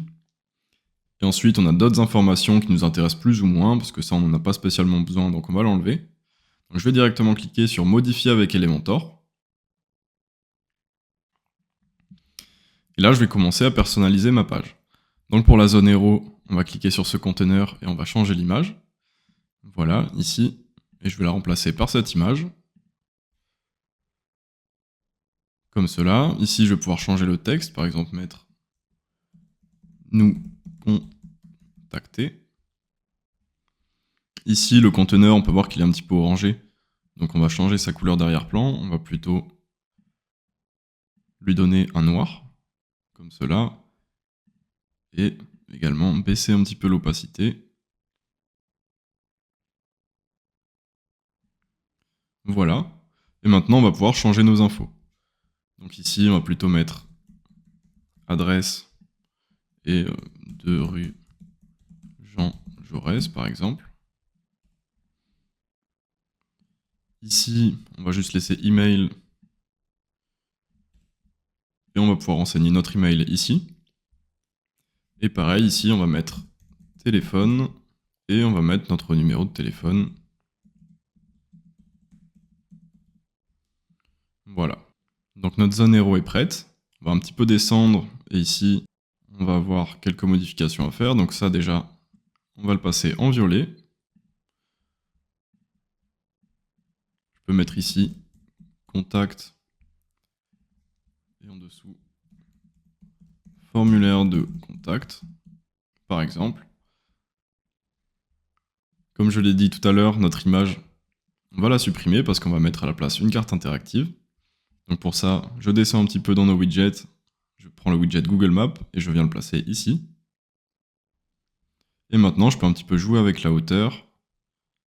Voilà, pour qu'il ait à peu près la même taille que le formulaire. Donc il s'arrête à peu près au niveau du bouton. Voilà, comme cela. On va lui appliquer quelques modifications. Donc déjà, pour le rendre un peu plus neutre au niveau des couleurs, on va aller dans l'onglet Style, Filtre CSS, et on va baisser la saturation comme cela. Comme ça, on n'aura pas les couleurs de base de la carte, mais on aura quelque chose en noir et blanc, donc ce sera beaucoup plus sympa. On va aussi aller dans l'onglet Avancé, et on va descendre un petit peu, puis dans Bordure, on va ajouter des bords arrondis, voilà, 30 pixels. Donc là, comme ça, on a une belle carte avec des bords arrondis. Et ensuite, je vais supprimer la section du dessous qui ne nous intéresse pas. Et je vais mettre à jour notre page. Donc là, si je fais une prévisualisation, voir la page, on peut voir que notre page est prête. Donc en quelques minutes, on a une page très sympathique. Et maintenant, on va pouvoir configurer notre formulaire de contact. Celui-ci, comme on peut le voir, il est en anglais. On va pouvoir un petit peu personnaliser les champs. Donc pour ça, je vais retourner sur le tableau de bord WordPress. Et je vais aller dans l'onglet WP Form. Tous les formulaires. Et on va avoir notre formulaire de contact Simple Contact Form, c'est celui-ci. Et je vais cliquer sur Modifier. Ici, comme on peut le voir, on a nos différents champs, donc nom, email, subject, comment or message. Et on peut également ajouter différents champs. Comme on peut le voir dans la version gratuite de WP Form, on a déjà plusieurs choix qui s'offrent à nous. Je peux par exemple venir ajouter une ligne de texte ici, que je vais passer en grande pour qu'elle prenne toute la largeur, et venir changer ici le libellé par téléphone. Et je peux le rendre nécessaire pour qu'il soit obligatoirement rempli afin qu'on puisse vous contacter. Donc je vais ajouter téléphone et je vais par exemple enlever email. Donc là c'est vraiment pour vous montrer un petit peu comment construire un formulaire de contact. Je vous conseille plutôt de laisser email et pas forcément de mettre téléphone. Je vais enregistrer. Et je vais maintenant changer les différents labels pour les passer en français. Donc nom, téléphone, objet. Et ici, message. Voilà, je vais enregistrer. Ensuite, on va aller dans Réglages, dans Notifications, activer les notifications. Et là, on va pouvoir paramétrer du coup l'email qu'on va recevoir après que les utilisateurs aient rempli le formulaire. Donc l'adresse email du destinataire, ça va être l'adresse sur laquelle vous allez recevoir cet email. contact@monemail.fr. Ligne du sujet de l'email, ça va être l'objet de cet email. Donc je peux mettre par exemple nouvelle email advisory solution. Nom de l'expéditeur, ici on peut mettre le nom de notre site. Et dans email de l'expéditeur, il va falloir absolument que cet email corresponde à votre nom de domaine. Par exemple, noreply@advisorysolution.com, mais ça pourrait être info@advisorysolution.com ou contact ou autre. C'est pas une adresse email que vous devez avoir spécifiquement, puisque vous avez déjà le nom de domaine. Ça va pas être une adresse email sur laquelle vous allez recevoir des emails. Ça va juste servir d'email d'envoi. Voilà, donc là cet email est valable vu qu'elle contient mon nom de domaine. Donc le petit message en dessous, c'est supprimé. Ensuite, répondre à, on peut mettre notre adresse email. Voilà. Et message de l'email, vous laissez all field, comme ça, ça va vous envoyer tous les champs qui ont été remplis directement sur votre boîte mail. Donc voilà, on est bon, on peut enregistrer. Et ensuite, on va aller dans l'onglet Général, ici. Le nom du formulaire, on peut le changer, par exemple par Contact. Le texte du bouton d'envoi, ça va être celui-ci. Donc là, ici, il y a marqué Send Message en anglais. Et on va le passer en français, donc envoyer par exemple. Et le texte du bouton d'envoi en cours, pareil, on va taper envoi, 3 petits points, et on va enregistrer. Maintenant, si je retourne sur notre page et que je la rafraîchis, comme on peut le voir, les champs se sont bien mis à jour, le bouton également, donc là notre formulaire est terminé. Moi je vous conseille toujours de tester s'il fonctionne, donc de vous envoyer un message, donc de remplir ces champs et de cliquer sur envoyer pour être sûr que vous recevez bien un email sur votre boîte mail et du coup ne pas perdre des clients potentiels. C'est important de s'assurer que tout fonctionne bien avant de lancer son site. Et maintenant, on va pouvoir s'attaquer du coup à notre en-tête et à notre pied de page. Pour cela, on va retourner sur WordPress, on va aller dans Apparence, Menu, et là déjà on va paramétrer notre menu. On a ce menu qui s'était créé d'office en important le thème, mais nous on va supprimer quelques éléments, par exemple la page à propos, on n'en veut pas. Vous pouvez la voir bien sûr, mais moi dans notre exemple je ne vais pas la voir. La page blog on va la laisser, la page contact je vais la supprimer, puisque si vous voulez je vais mettre un bouton ici avec le mot contact en fait qui va rediriger sur la page contact. Donc je ne vais pas l'avoir en doublant et dans mon menu et dans le bouton, donc je vais le supprimer tout simplement de mon menu. Voilà, donc je vais juste avoir accueil, service et blog, et je vais enregistrer le menu. Le menu a bien été enregistré. Maintenant, toujours dans apparence, je vais aller dans personnaliser. Je vais ensuite aller dans en tête. Ici, comme on peut le voir, on a un bouton mon compte. Si on regarde en bas, en fait, on a la rangée avec tous les éléments de notre en tête, donc le bouton mon compte, le menu ici, et le logo ici.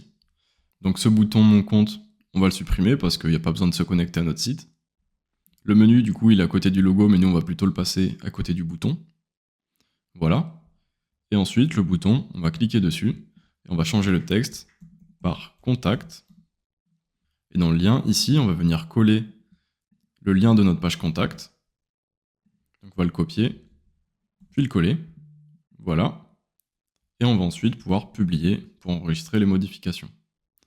Si je retourne sur notre page et que je la rafraîchis, comme on peut le voir, on a notre header qui est prêt. Donc si je clique par exemple sur accueil, on va retourner sur la page d'accueil. Et si je clique sur le bouton contact, on va atterrir sur la page contact. Donc notre en-tête est prête. On va pouvoir retourner en arrière comme cela. Et on va descendre un petit peu. On va maintenant s'occuper de modifier notre pied de page. Donc pour ça, je clique en dessous sur pied de page. Et là, on peut voir qu'on a également différentes zones de widgets qui correspondent ici à la première zone, ici à la seconde zone, ici à la troisième zone, et ici à la quatrième zone. Donc déjà, moi je ne vais pas avoir 3 zones de widgets ici et une ici. Celle du milieu, je vais la supprimer, parce qu'on n'a pas autant de liens dans notre site. On va maintenant personnaliser chacune de nos zones de widgets. Donc on peut cliquer soit ici sur modifier, soit directement ici sur la zone de widget. Et là, ça va nous ouvrir un encart avec notre texte. Donc je peux venir cliquer ici pour le modifier. Je vais remplacer le contact us par contact. Le fax, on va l'enlever. Téléphone, phone, je vais le remplacer par tel. Et ici, je peux renseigner le numéro de téléphone, comme cela. Cette phrase, on va la traduire. Par exemple, on peut mettre une question, contactez-nous.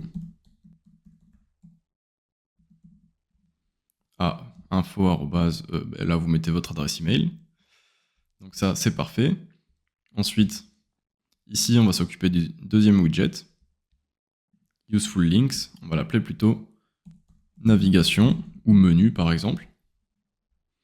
Et ici on est sur visuel, on va cliquer sur texte, comme cela, et on va pouvoir ici changer les mots un par un. Là en fait le texte est entouré de balises puisque c'est une liste avec des liens. Donc le lien ici se trouve à la place du dièse, il faudra le renseigner ici. Par exemple, je peux mettre accueil à la place de introduction, à la place de about us, toujours entre les deux balises, service. Ici, je peux mettre blog. Et ici, toujours bien entre les deux balises, contact. Et ensuite, je peux venir supprimer celui-ci. Donc bien garder la balise UL, mais du lit au lit barré, je le supprime. Voilà, on peut voir que le dernier élément du menu s'est enlevé. Voilà. Ensuite, à la place des dièses, donc c'est celui qui est entre les deux guillemets ici, on va venir placer les liens de chacune de nos pages. Par exemple, la page contact, je peux copier le lien. Et si je viens le remplacer ici par mon dièse, et que je publie la page, si je retourne sur ma page contact et que je la rafraîchis, je descends, on peut voir que si je clique sur contact, on va être redirigé sur la page contact. Bon, j'étais déjà sur la page contact, mais si je descends sur l'accueil et que je clique ici sur contact, voilà, on est redirigé sur la page contact. Maintenant, on va s'occuper de notre dernière zone de widget. Donc, je peux cliquer ici sur modifier. Ici, cette image, je vais la supprimer. Et je vais venir ajouter ici, via le plus, une image depuis ma médiathèque. Et je vais venir importer mon logo. Voilà. Si je clique dessus et que je clique sur la petite flèche, je peux venir le passer tout en haut, comme cela. Donc là, on a notre logo. On peut venir un petit peu le rétrécir. Voilà. Cette phrase, je peux venir la changer et la remplacer par une phrase type votre partenaire en développement d'entreprise. Et ensuite, on a les icônes de réseaux sociaux, mais ça, je vous montrerai juste après comment faire. Et également, tout en bas, ici, on a notre zone de copyright, ici. Je peux venir la modifier, par exemple, copyright, advisory solution. Voilà, je peux le publier. Et donc, pour nos icônes de réseaux sociaux, on va retourner en arrière, encore en arrière. On va aller dans Général, comptes et réseaux sociaux. Et ici, tous les comptes que j'ai envie d'avoir dans mon pied de page, je peux venir copier mes liens sur Facebook, par exemple, sur Instagram, etc. Je cliquerai sur Publier par la suite. Et ensuite, alors, je vais quitter cette fenêtre. Je vais aller dans l'onglet Widget. Et dans la zone de pied de page 1, ici, si je clique sur mes réseaux sociaux, je vais pouvoir venir soit en supprimer. Par exemple, je supprime celui-ci. Je peux venir ajouter, je sais pas, Discord et cliquer sur le plus pour l'ajouter. Je peux les déplacer comme cela pour changer l'ordre. Et je peux mettre à jour. Là, comme on peut le voir, l'icône Discord a été ajoutée. Donc notre footer est terminé, notre en-tête aussi. Et donc on a un rendu qui est déjà très sympathique et un site qui est presque terminé.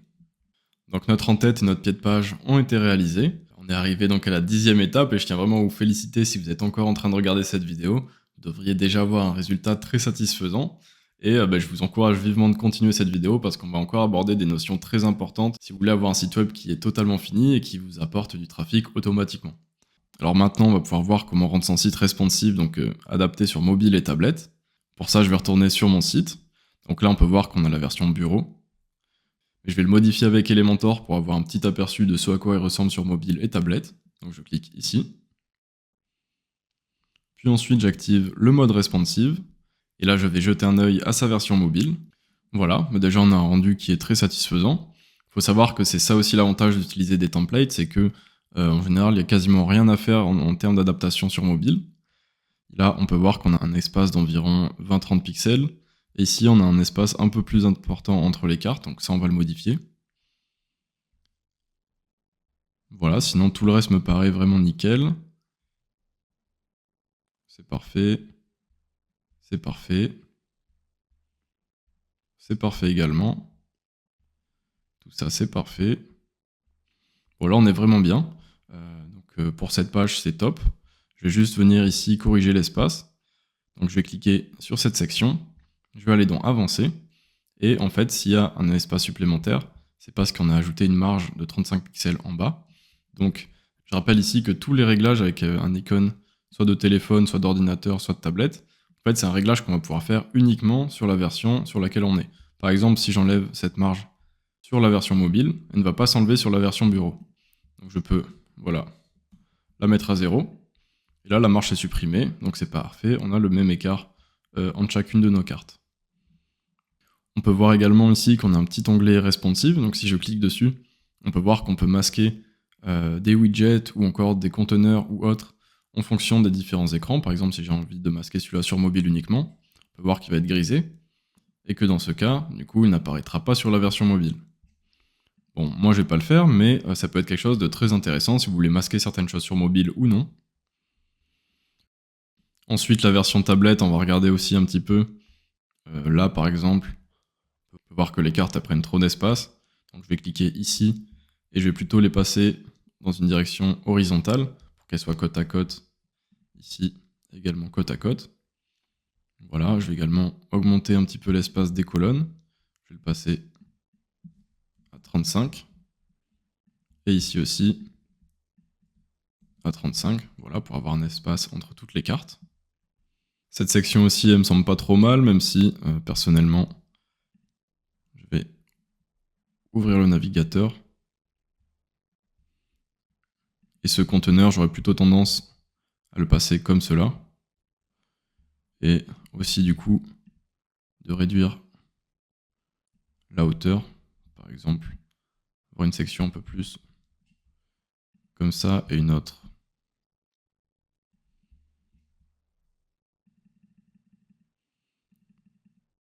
un peu plus haute comme ça. Voilà, histoire d'avoir quand même quelque chose d'un peu plus lisible. Là, ces cartes, on peut voir qu'il n'y a pas assez d'espace sur la version tablette. Donc je vais également ici cliquer sur le conteneur et plutôt les passer les unes au-dessus des autres, comme ça. Le reste, ça me semble très bien. Voilà, donc je vais mettre à jour les modifications. Et voilà, c'est comme ça qu'on adapte un petit peu sur mobile. En fait, on peut toucher à tous les réglages, les mêmes réglages que sur ordinateur. Juste, tant qu'on a le petit icône ici, on va pouvoir adapter du coup uniquement sur l'écran sur lequel on est. Et en retournant sur la version mobile par exemple, on peut voir que nos modifications n'ont pas du tout impacté cette version-ci. On peut voir que tout est encore parfait. Et de même, si je retourne sur la version bureau, tout est encore affiché correctement. Par exemple, pour vous donner un exemple, si je vais sur ce widget et que j'augmente sa taille à 40, comme ce paramètre a bien l'icône de responsive à côté, ça m'indique justement que si j'applique cette modification-là, autant sur la version bureau qu'au mobile, ça ne sera pas pris en compte. Par contre, ici, pour la couleur du texte, on peut voir qu'on n'a pas ce petit icône. Donc si je lui donne une couleur rouge, par exemple, si je retourne sur tablette, on peut voir que ça a changé la couleur sur tablette et même sur ordinateur. Alors que si je rechange, par exemple, je sais pas, en bleu, comme cela, également, ça aura également modifié le paramètre que j'ai appliqué sur la version mobile. Donc quand on n'a pas ce petit icône ici, en fait, ça va modifier du coup sur tous les types d'écran. Je vais repasser notre couleur par défaut, voilà, et je vais mettre à jour. Et là, ça va être à vous d'adapter un petit peu toutes vos pages pour que tout soit parfait sur mobile et tablette. Adapter son site sur mobile et tablette, c'est fait. Maintenant, on va voir comment on peut ajouter des articles de blog. Il faut savoir qu'ajouter des articles, c'est quelque chose qui peut être très intéressant pour obtenir du trafic sur son site web. Effectivement, si on traite un sujet et qu'on se positionne sur de bons mots-clés, on peut avoir automatiquement des visiteurs qui vont tomber sur vos articles et du coup tomber sur votre site et potentiellement être intéressés par vos services. Si on retourne sur notre site, on peut voir que le thème qu'on a ajouté possède déjà un blog, on peut voir qu'on a déjà des cartes d'articles, quelque chose de très minimaliste mais c'est amplement suffisant, puisqu'on a déjà des articles de blog qui sont présentés de manière très simple et très lisible. Vous allez voir que ça va être un jeu d'enfant de pouvoir ajouter des articles à votre site web. Pour cela, depuis le tableau de bord WordPress, on va déjà aller dans Apparence, Personnaliser, et on va un petit peu personnaliser notre blog. Donc si je clique sur la page blog, ici on peut voir qu'on a la zone avec nos cartes, qu'on va pouvoir modifier. On peut avoir plusieurs designs différents, et choisir celui qui nous intéresse. Voilà, par exemple si on veut une présentation comme celle-ci, une présentation comme celle-ci, ou encore comme celle-ci. Moi je pense que je vais rester sur celle-ci parce que c'est la plus simple, mais ça c'est à vous de voir. On peut choisir le nombre de colonnes ainsi que le nombre de publications. Par exemple, vu qu'on a 3 colonnes, on va rester sur un multiple de 3. Et dans l'entête, on va également pouvoir le paramétrer un petit peu. On peut choisir soit ce type de design, soit plutôt ce type de design. Nous, on va plutôt choisir celui-ci, et on va un petit peu modifier le design dans l'onglet Design pour lui donner un peu plus de peps. Donc déjà, l'arrière-plan du conteneur, on va le passer en violet. Et ensuite, tout ce qui est texte, on va le passer en blanc. Voilà. Le fil d'Ariane également en blanc. Comme cela. Et là, on a déjà quelque chose d'un peu plus sympathique, donc je vais juste publier cela. Et maintenant, je vais cliquer sur un article. Voilà, et on va également pouvoir modifier la structure de notre article. On va cliquer sur la zone héros, et ici, on va y appliquer quelques modifications. Déjà, le fil d'Ariane, on va l'enlever, pas sur un article, ça ne nous intéresse pas. Ensuite, le titre, on va le laisser. L'extrait, on va l'enlever. Et les méthodes de publication, on va en modifier certaines. Par exemple, on va enlever l'auteur. On va laisser les taxonomies, donc ça va être la catégorie. On va laisser la date également. Et la date de mise à jour, on va l'enlever. Ici, on peut choisir le style des éléments. Nous, on va ajouter des icônes. Et le séparateur des éléments, on va ajouter aucun. On va ajouter un petit peu de marge supérieure, comme cela. Et dans l'onglet Design, on va venir un petit peu augmenter la taille de la police du titre, pour avoir un titre vraiment massif quand même. Parce que c'est le titre principal de notre article. On va par exemple le passer à 45. Et on va également un petit peu augmenter la marge en haut et en bas pour avoir une zone héros un peu plus haute. Maintenant pour cette zone héros, c'est OK, on va pouvoir cliquer sur Publier. On va retourner en arrière. Et là on a également différentes structures de la publication.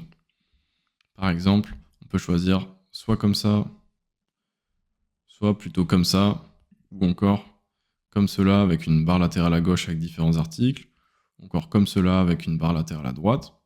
Nous on va garder cette mise en page, c'est la plus sympa je trouve. Et on va aller tout en bas et on va cocher la case publication similaire, parce que en bas de notre article, ça va du coup nous ajouter des articles associés. Donc si je clique ensuite sur publication similaire, ici je peux mettre article similaire, voilà. Et on peut choisir les critères de similitude, en gros si c'est une catégorie, une étiquette ou autre, donc nous on va laisser une catégorie, et je vais publier. Voilà, donc du coup le design de nos articles sont prêts. Maintenant on va voir comment on va pouvoir ajouter nous-mêmes des articles. Donc ici je vais venir quitter cette page. Ça va donc nous rediriger sur WordPress. Et là, comme vous pouvez le voir, on va avoir un onglet articles. Et si je clique sur articles, ici on va avoir des articles qui ont été ajoutés automatiquement avec le modèle qu'on a importé. Donc tous ces articles, par exemple, je peux les supprimer. Donc pour ça, je les coche tous ici. Action groupée, mettre à la corbeille, appliquer. Également, du coup, on avait déjà des catégories qui avaient été ajoutées aussi avec le modèle. Donc on va toutes les cocher et toutes les supprimer. Voilà. Et maintenant, on va venir nous-mêmes ajouter des articles. Donc pour ça, je retourne dans tous les articles. Et là, je peux venir ajouter un article. Et maintenant, on va avoir plusieurs choses à remplir. Donc le titre, ça va être le titre de notre article. Par exemple, ça pourrait être pourquoi faire appel à un consultant. Et ensuite, on va du coup ajouter notre article. Donc là, juste coller du texte fictif. Puis dans l'onglet article, ici, on va définir une image mise en avant. L'image mise en avant, ça va être cette image-là qu'on va retrouver en haut de nos articles. Et également sur les cartes, sur la section par exemple blog de notre page d'accueil. Donc pour ça, je vais définir une image mise en avant. Je peux sélectionner ou importer l'image de mon choix. Voilà, par exemple, si j'ai envie d'ajouter celle-ci.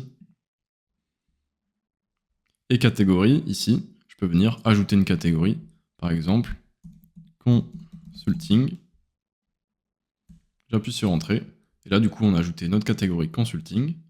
Donc si je publie l'article, voilà, et que je retourne sur ma page d'accueil,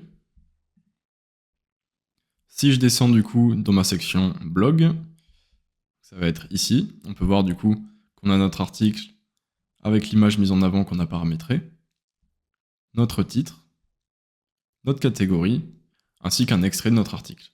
Si je clique dessus, on peut voir qu'on a également notre titre, notre image et notre article. Et on pourra même laisser un commentaire sur votre article. Donc ça, c'est super intéressant puisque vous pourrez directement interagir avec votre audience. Je vais donc ajouter d'autres articles de blog. Par exemple, ajouter un article, la place du digital dans les entreprises. Je viens coller toujours mon article. Et je peux ajouter notre catégorie, ou même sélectionner la catégorie consulting si j'en ai envie. Mais nous, du coup, ça va être la catégorie digital. Voilà, j'appuie sur Entrée pour l'ajouter. Et je clique sur Publier. J'ai évidemment oublié d'ajouter une image mise en avant. Donc là, je vais descendre un petit peu et cliquer sur Définir l'image mise en avant. Je viens sélectionner une image, par exemple celle-ci. Je clique sur Définir l'image mise en avant, puis je mets à jour. Et là, on va avoir un deuxième article qui s'est ajouté. Et là, comme on peut le voir, mon deuxième article s'est ajouté directement sur ma page. Maintenant que vous avez vu comment on ajoute des articles à votre blog, je vais juste vous apprendre un peu plus en détail comment personnaliser du coup le contenu de vos articles. Ici, on est sur l'éditeur Gutenberg, donc c'est l'éditeur de base de WordPress, et il est beaucoup plus limité qu'Elementor par exemple, c'est pour ça qu'on utilise un constructeur de page. Mais ici, si je clique sur le petit plus, je peux venir ajouter un paragraphe, une image, ou encore par exemple des titres, des citations, etc. Ce genre de widget. Donc, par exemple, si je veux ajouter un titre, voilà, je peux venir ici le monter. Je peux sélectionner le niveau d'importance de mon titre. Par exemple, H1, ça va être le titre principal, donc celui-ci. H2, ce sera du coup des titres importants en dehors du titre principal. Et H3, H4, etc. Du coup, ça va être des titres de moins en moins importants, qui seront du coup de moins en moins gros également, en fonction du nombre qu'on sélectionne. Moi, par exemple, je vais mettre un titre H2 et mettre, je sais pas, je vais mettre du faux texte, histoire que vous compreniez. Je peux également, par exemple, ici, ajouter une image depuis ma médiathèque et venir ajouter une image ici, comme ça. Et si je mets à jour mon article, on peut voir du coup, si je clique sur voir l'article, on peut voir du coup que mon titre a été ajouté, mon image également, et du coup c'est ce que je voulais vous montrer, on n'est pas obligé d'avoir que du paragraphe, on peut également construire son article un petit peu comme on le veut, avec des images, des titres, des boutons, etc. Maintenant qu'on a pu voir comment gérer un blog sur son site, donc je vais cocher l'étape numéro 12, on va voir comment être bien référencé sur Google, donc on va voir comment avoir un bon SEO. Ce qu'on appelle le SEO, c'est le référencement naturel, donc c'est ce qui va faire que notre site va être bien positionné en fonction de certaines recherches sur Google, et c'est ce qui va nous apporter du trafic naturellement et automatiquement. Alors vous allez voir que le référencement sur Google, c'est pas une science exacte, c'est une combinaison de tout un tas de bonnes pratiques, d'avoir des mots-clés impactants, et également d'avoir un site qui est bien optimisé, qui a une bonne vitesse de chargement, et qui est bien responsive et bien adapté sur mobile. Ça, c'est plein de critères qui vont rentrer en jeu pour un bon référencement. Et on va donc décomposer tout ça en plusieurs étapes pour, à la fin, obtenir un référencement cohérent avec son activité. Donc première chose que je vais faire, je vais me rendre sur mon tableau de bord WordPress. Je vais aller dans les extensions et je vais ajouter une extension. Cette extension, donc ce plugin, ça va être Rank Mass. Je tape donc Rank Mass dans la barre de recherche en haut à droite et je viens installer le premier plugin, donc Rank Mass SEO, que je vais installer maintenant, puis activer. Ici, il nous propose de créer un compte. Donc on peut soit se créer un compte, soit passer, c'est pas obligatoire. Et on va choisir le mode avancé pour pouvoir tout contrôler. Donc je vais lancer l'assistant. Et ici, du coup, on va devoir paramétrer plusieurs choses. Donc par exemple, nous, est-ce qu'on est un site pour une petite entreprise, un blog, un site personnel, un site web pour une entreprise. Donc nous, par exemple, on est un site pour les petites entreprises. Type d'entreprise, on va choisir notre domaine. Par exemple, moi, je vais sélectionner Professional Service. Nom du site, donc on va mettre le nom de son site. Nom alternatif du site, par exemple, ça va être Advisory Consulting. Nom de la personne ou de l'organisation, on va laisser ça.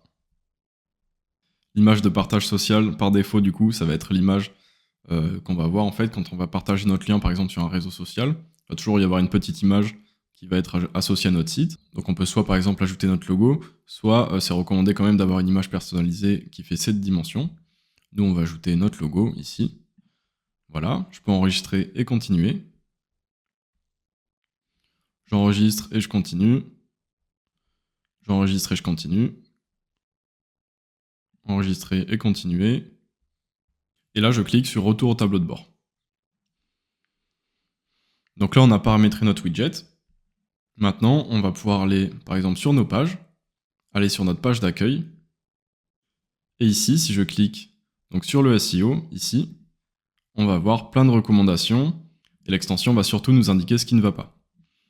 Donc là, on peut voir déjà qu'il y a plusieurs choses qui ne vont pas. On peut voir que dans le SEO de base, il y a quelques erreurs. Déjà, il faudrait qu'on ajoute un mot-clé principal. Par exemple, nous, notre mot-clé principal, ce serait développement d'entreprise. C'est celui qui est dans le titre principal. Donc je viens le coller ici. Ce mot-clé principal, c'est important qu'il apparaisse dans votre métadescription et vos métatitres. Donc pour ça, je peux cliquer sur modifier l'extrait. Et là, du coup, on peut voir que ça va être notre métatitre. Donc c'est le titre qui va s'afficher sur Google. Il va falloir le modifier et y intégrer notre mot-clé principal. Par exemple, je vais mettre Advisory Solution développement d'entreprise. Donc là, c'est parfait. On peut voir qu'on est déjà passé à 78% en termes de SEO, donc on a déjà une très bonne optimisation. Ensuite, on va devoir paramétrer la métadescription. Donc c'est la petite description qui va également être présente dans les résultats des recherches Google. Donc pour ça, on va devoir également intégrer notre mot-clé principal, donc ici développement d'entreprise. Donc par exemple, agence en développement d'entreprise, blablabla. Donc ici, je peux quitter. Là, on peut voir déjà qu'on a un SEO qui est assez correct, on est à 80%. faut voir que dans le SEO de base, tout est bon. Ensuite, également très important dans les recommandations qu'on nous fait, il va falloir ajouter des liens internes et des liens externes sur toutes nos pages. Par exemple, un lien interne, ça va être un lien qui va rediriger de la page accueil à la page contact. Et un lien externe, c'est un lien qui va rediriger de notre site vers notre site. Donc par exemple, si je vais sur notre page d'accueil, on va pouvoir faire ça. Je vais le modifier avec Elementor. Et là, par exemple, sur ce bouton, je vais pouvoir ajouter le lien vers notre page service, le mettre à jour. Je vais également pouvoir ajouter sur tous les boutons le lien vers notre page contact. Donc ici, je vais ajouter un lien vers notre page contact. Pareil, si je descends un petit peu, je peux ajouter tous les liens vers la page contact. Voilà. Je peux mettre à jour les modifications. Et là aussi, on va devoir ajouter un lien externe. Donc ça va être un lien qui va rediriger vers d'autres pages. Par exemple, ici, j'avais fait une section avec nos clients. Donc je pourrais très bien, par exemple, sur le Amazon, ajouter un lien vers Amazon ou vers le site de mon client. Et ça sera donc interprété comme un lien externe. Donc ça va augmenter mon SEO. Donc là, je peux ajouter plusieurs liens externes vers les différents sites de mes clients, qui sont bien sûr des clients fictifs, je le rappelle. Mais du coup, ces petites optimisations-là, si je rafraîchis maintenant ma page, on peut donc voir que notre page elle est à 96%, on est dans le vert, donc c'est top, ça veut dire que notre page est optimisée pour le référencement. Maintenant, le problème qui va se poser, c'est que là, on a pris un mot-clé qui est générique. Il faut savoir qu'il existe plusieurs types de mots-clés. Il va y avoir des mots-clés qui sont vraiment génériques, donc qui vont être très recherchés, donc très concurrentiels. Ça va être certainement le cas de celui-là. Il va y avoir des mots-clés qui sont beaucoup moins concurrentiels, mais qui sont très peu recherchés. Donc ceux-là, ils ne vont pas nous intéresser. Il va y avoir des mots-clés qui sont du coup intermédiaires, qui vont être assez recherchés, mais qui ne vont pas être non plus très difficiles pour se positionner. Pour trouver les bons mots-clés, on va pouvoir aller sur Google et taper Keyword Surfer, donc c'est une extension à Google Chrome. On va directement venir la télécharger. Voilà, je vais l'ajouter à Google Chrome, ajouter l'extension. Et maintenant, cette extension, je vais venir du coup l'ajouter ici. Alors je vérifie qu'elle soit bien activée. Elle est bien activée. Donc je vais aller sur une nouvelle page Google et je vais par exemple taper du coup. Et je vais taper donc mon mot-clé, développement d'entreprise. Et ici, du coup, l'extension va me donner plein d'idées de mots-clés. Donc je peux un petit peu regarder et voir du coup le volume de recherche.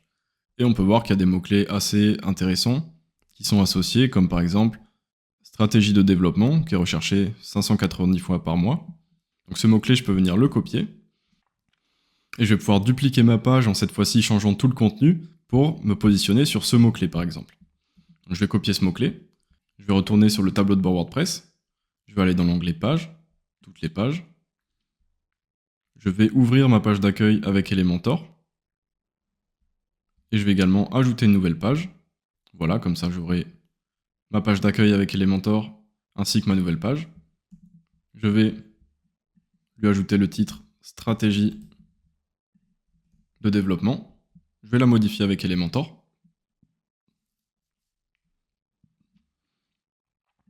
Et maintenant, je vais ouvrir le navigateur.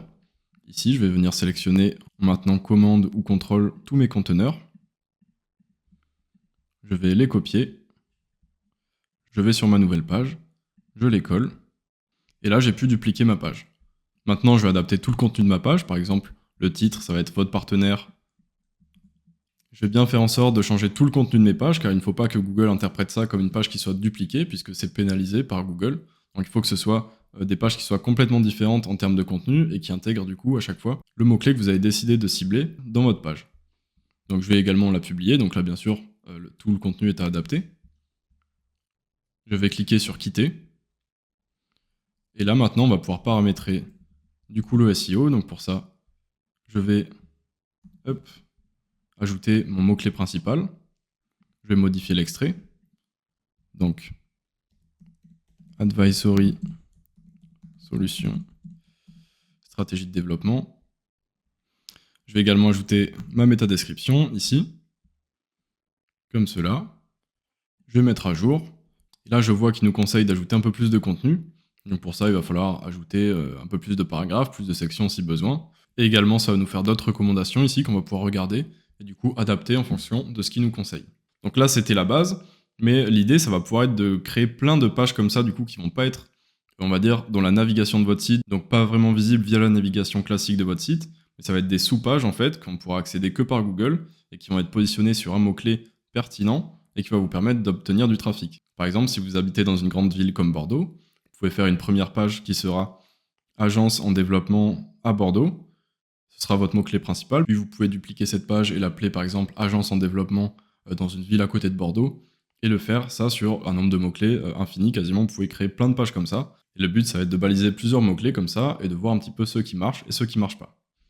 Si vous retournez sur votre tableau de bord WordPress, ici, vous aurez vos statistiques. Il faudra simplement connecter son compte à RankMath. Donc vous aurez juste à créer un compte, c'est complètement gratuit. Et vous aurez accès à tous vos statistiques, au nombre de visites, etc. Autre chose très importante pour obtenir du trafic automatiquement, ça c'est souvent beaucoup négligé, mais c'est pourtant une des choses les plus simples à mettre en place et qui va vous apporter du trafic automatiquement tout le temps et vous garantir de tout le temps être en première page sur Google, ça va être de remplir votre fiche Google My Business. Alors qu'est-ce que c'est qu'une fiche Google My Business? Par exemple, si vous êtes coiffeur à Bordeaux, je vais donc taper coiffeur Bordeaux. Et là, tout en haut, dans vos résultats de recherche, on peut voir qu'ici, on va avoir des fiches, en fait, avec ici un accès au site web, votre numéro de téléphone, etc. Et ça va être vraiment assez simple d'être en premier dans les résultats. Bien sûr, ça va dépendre en fonction de votre ville et de votre activité. Et pour pouvoir obtenir votre fiche Google, ça va être assez simple.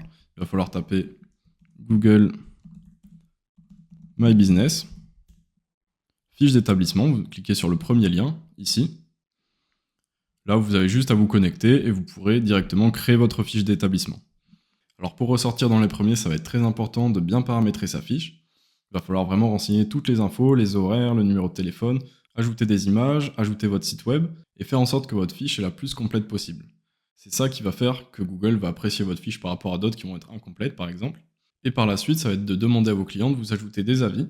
Donc ça, c'est assez simple à faire en fait, il faut juste avoir l'automatisme de demander à vos clients de vous laisser un avis sur votre fiche, ou alors de faire des campagnes d'email par exemple, d'envoyer des emails à vos anciens clients pour leur demander de vous ajouter un avis. Et ça, je vous garantis que c'est la chose à ne pas négliger puisque c'est une source de trafic énorme. Effectivement, de plus en plus d'utilisateurs ne vont même plus sur les sites web, mais se contentent de regarder les premiers résultats ici et de cliquer sur site web. De plus en plus d'utilisateurs ont ce type de comportement, donc je vous invite vraiment à remplir cette fiche. En tout cas, si vous ne voulez pas rater une source de trafic énorme qui est facile et très accessible. Autre fonctionnalité très intéressante de RankMath, ici, lorsque vos pages sont prêtes et que sont configurées pour le SEO, vous pouvez cliquer sur Indexation instantanée, envoyer la page, et là, ça va directement transmettre du coup toutes les modifications à Google, et ça va indexer ça du coup très rapidement. Normalement, ça pouvait prendre plusieurs semaines, et en quelques heures ou en quelques jours plutôt, vous serez directement indexé sur Google. Il faut bien savoir que ce ne sera pas votre référencement permanent. Le référencement, c'est quelque chose qui évolue avec le temps et qui se fait un peu sur la durée, mais ça va vous permettre déjà d'être trouvable sur Google assez rapidement. Dernier point à ne pas négliger si on veut être bien référencé sur Google, ou en tout cas si on ne veut pas être pénalisé par Google et donc ne pas remonter dans les résultats de recherche, c'est d'avoir un site qui est bien optimisé au niveau de sa vitesse de chargement. Pour ça, on va avoir plusieurs choses à faire. Dans un premier temps, on va installer un plugin qui va nous permettre d'optimiser nos pages, de mettre en cache une partie du contenu de notre site pour qu'il soit déjà préchargé et qu'il n'ait pas à recharger pour chaque utilisateur. Donc ça va nous faire gagner quelques millisecondes sur le chargement. À savoir que ces millisecondes, c'est vraiment des choses très importantes, puisque ces millisecondes, plus les millisecondes en fonction du poids de ces images, plus les millisecondes gagnées avec l'optimisation des pages, à la fin, on va réduire considérablement le poids de nos pages et du coup, elles vont charger plus vite. Il faut également savoir que près de 40% des utilisateurs quittent un site s'il n'a pas chargé dans les 3 secondes, et donc c'est vraiment quelque chose d'indispensable à optimiser. Pour cela, on va commencer par installer le plugin Lightspeed Cache. Normalement, il est déjà installé si vous êtes passé par Hostinger, mais s'il ne l'est pas installé, vous allez dans Extensions, ajouter une extension, et on va venir taper dans la barre de recherche Lightspeed Cache. Comme je vous l'ai dit, nous on l'a déjà, mais sinon on va cliquer comme pour les autres extensions, sur installer puis sur activer.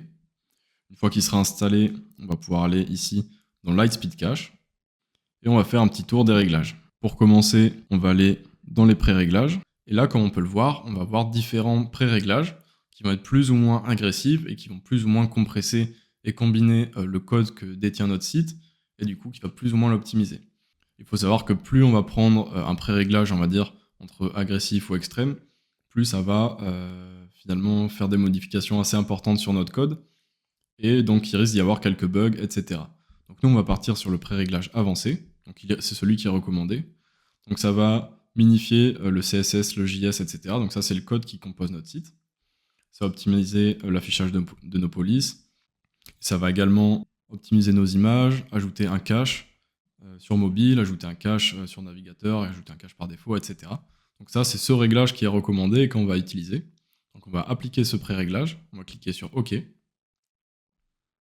là, du coup, ça a pu optimiser notre site. Donc là, on va regarder un petit peu, voilà, s'il n'y a pas de problème par rapport à ces réglages. Donc tout a l'air de bien fonctionner. J'ai pas de problème à noter, tout fonctionne correctement. Donc c'est parfait, comme vous pouvez le voir, ça a bien optimisé notre site sans qu'il y ait eu d'effets secondaires, on va dire, tout fonctionne parfaitement. Maintenant, autre chose qui va être très important pour optimiser son site, ça va être de compresser nos images. Parce que comme on peut le voir, on va avoir des images ici, et ces images, elles vont avoir un certain poids, et surtout, elles vont devoir charger dès que quelqu'un ouvre votre site. Donc par exemple, je vais reprendre toutes ces images, et je vais calculer leur poids, puis ensuite on va les optimiser ensemble et les réimporter dans WordPress, et vous verrez qu'on aura réduit considérablement la taille de nos pages. Donc là, comme on peut le voir, j'ai pu réunir toutes les images que compose ma home. Donc ce sont toutes les images qui ne sont pas encore compressées. Et on va voir qu'elles ont un poids de 6 mégaoctets. Donc 6 mégaoctets, c'est énorme, hein, c'est beaucoup trop. Et c'est 6 mégaoctets qui vont devoir charger en même temps que votre page web. Donc c'est 6 mégaoctets de trop. Pour ça, je vais toutes les sélectionner et je vais me rendre sur un site qui s'appelle compressjpeg.com. Si vous avez des images PNG, vous pouvez taper compressepng.com, mais moi je vous conseille tout le temps, à moins que vous ayez besoin de fond transparent, d'utiliser des images en JPEG parce que le PNG est beaucoup plus lourd. Donc pour ça, je vais venir sélectionner mes images et simplement les glisser ici. Et là, on peut voir que ça va optimiser mes images une à une. Voilà, donc je vais les télécharger. Et là, on peut voir qu'on est passé à 1700 kilooctets, donc 1,7 MO. Donc je vais ouvrir mon dossier et je vais réimporter mes images une par une. Voilà, je vais dans mon premier conteneur. Là, je vais ajouter toutes mes images compressées. Et je viens les ajouter une par une.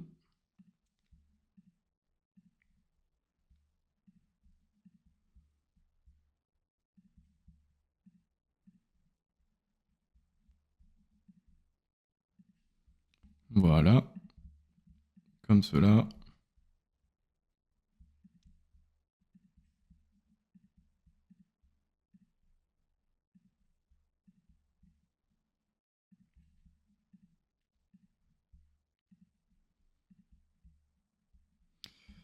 Voilà, je viens ajouter également ces images.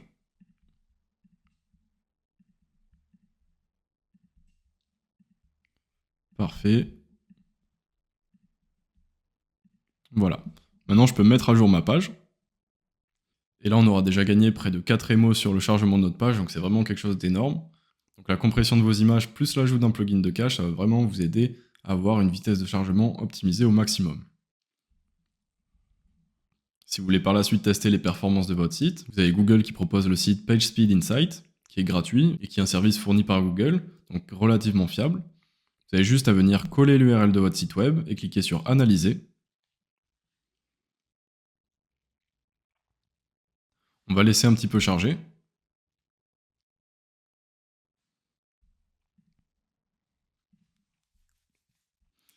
Et là, comme on peut le voir, c'est Google qui le dit, mais notre site a une performance de 100%, très bonne accessibilité, les bonnes pratiques également à 100%, le SEO à 100%. Donc ça, c'est un score qui a été attribué par Google, donc ça veut dire que notre site est vraiment au top, il est très performant, il utilise les bonnes pratiques et il est optimisé pour le SEO.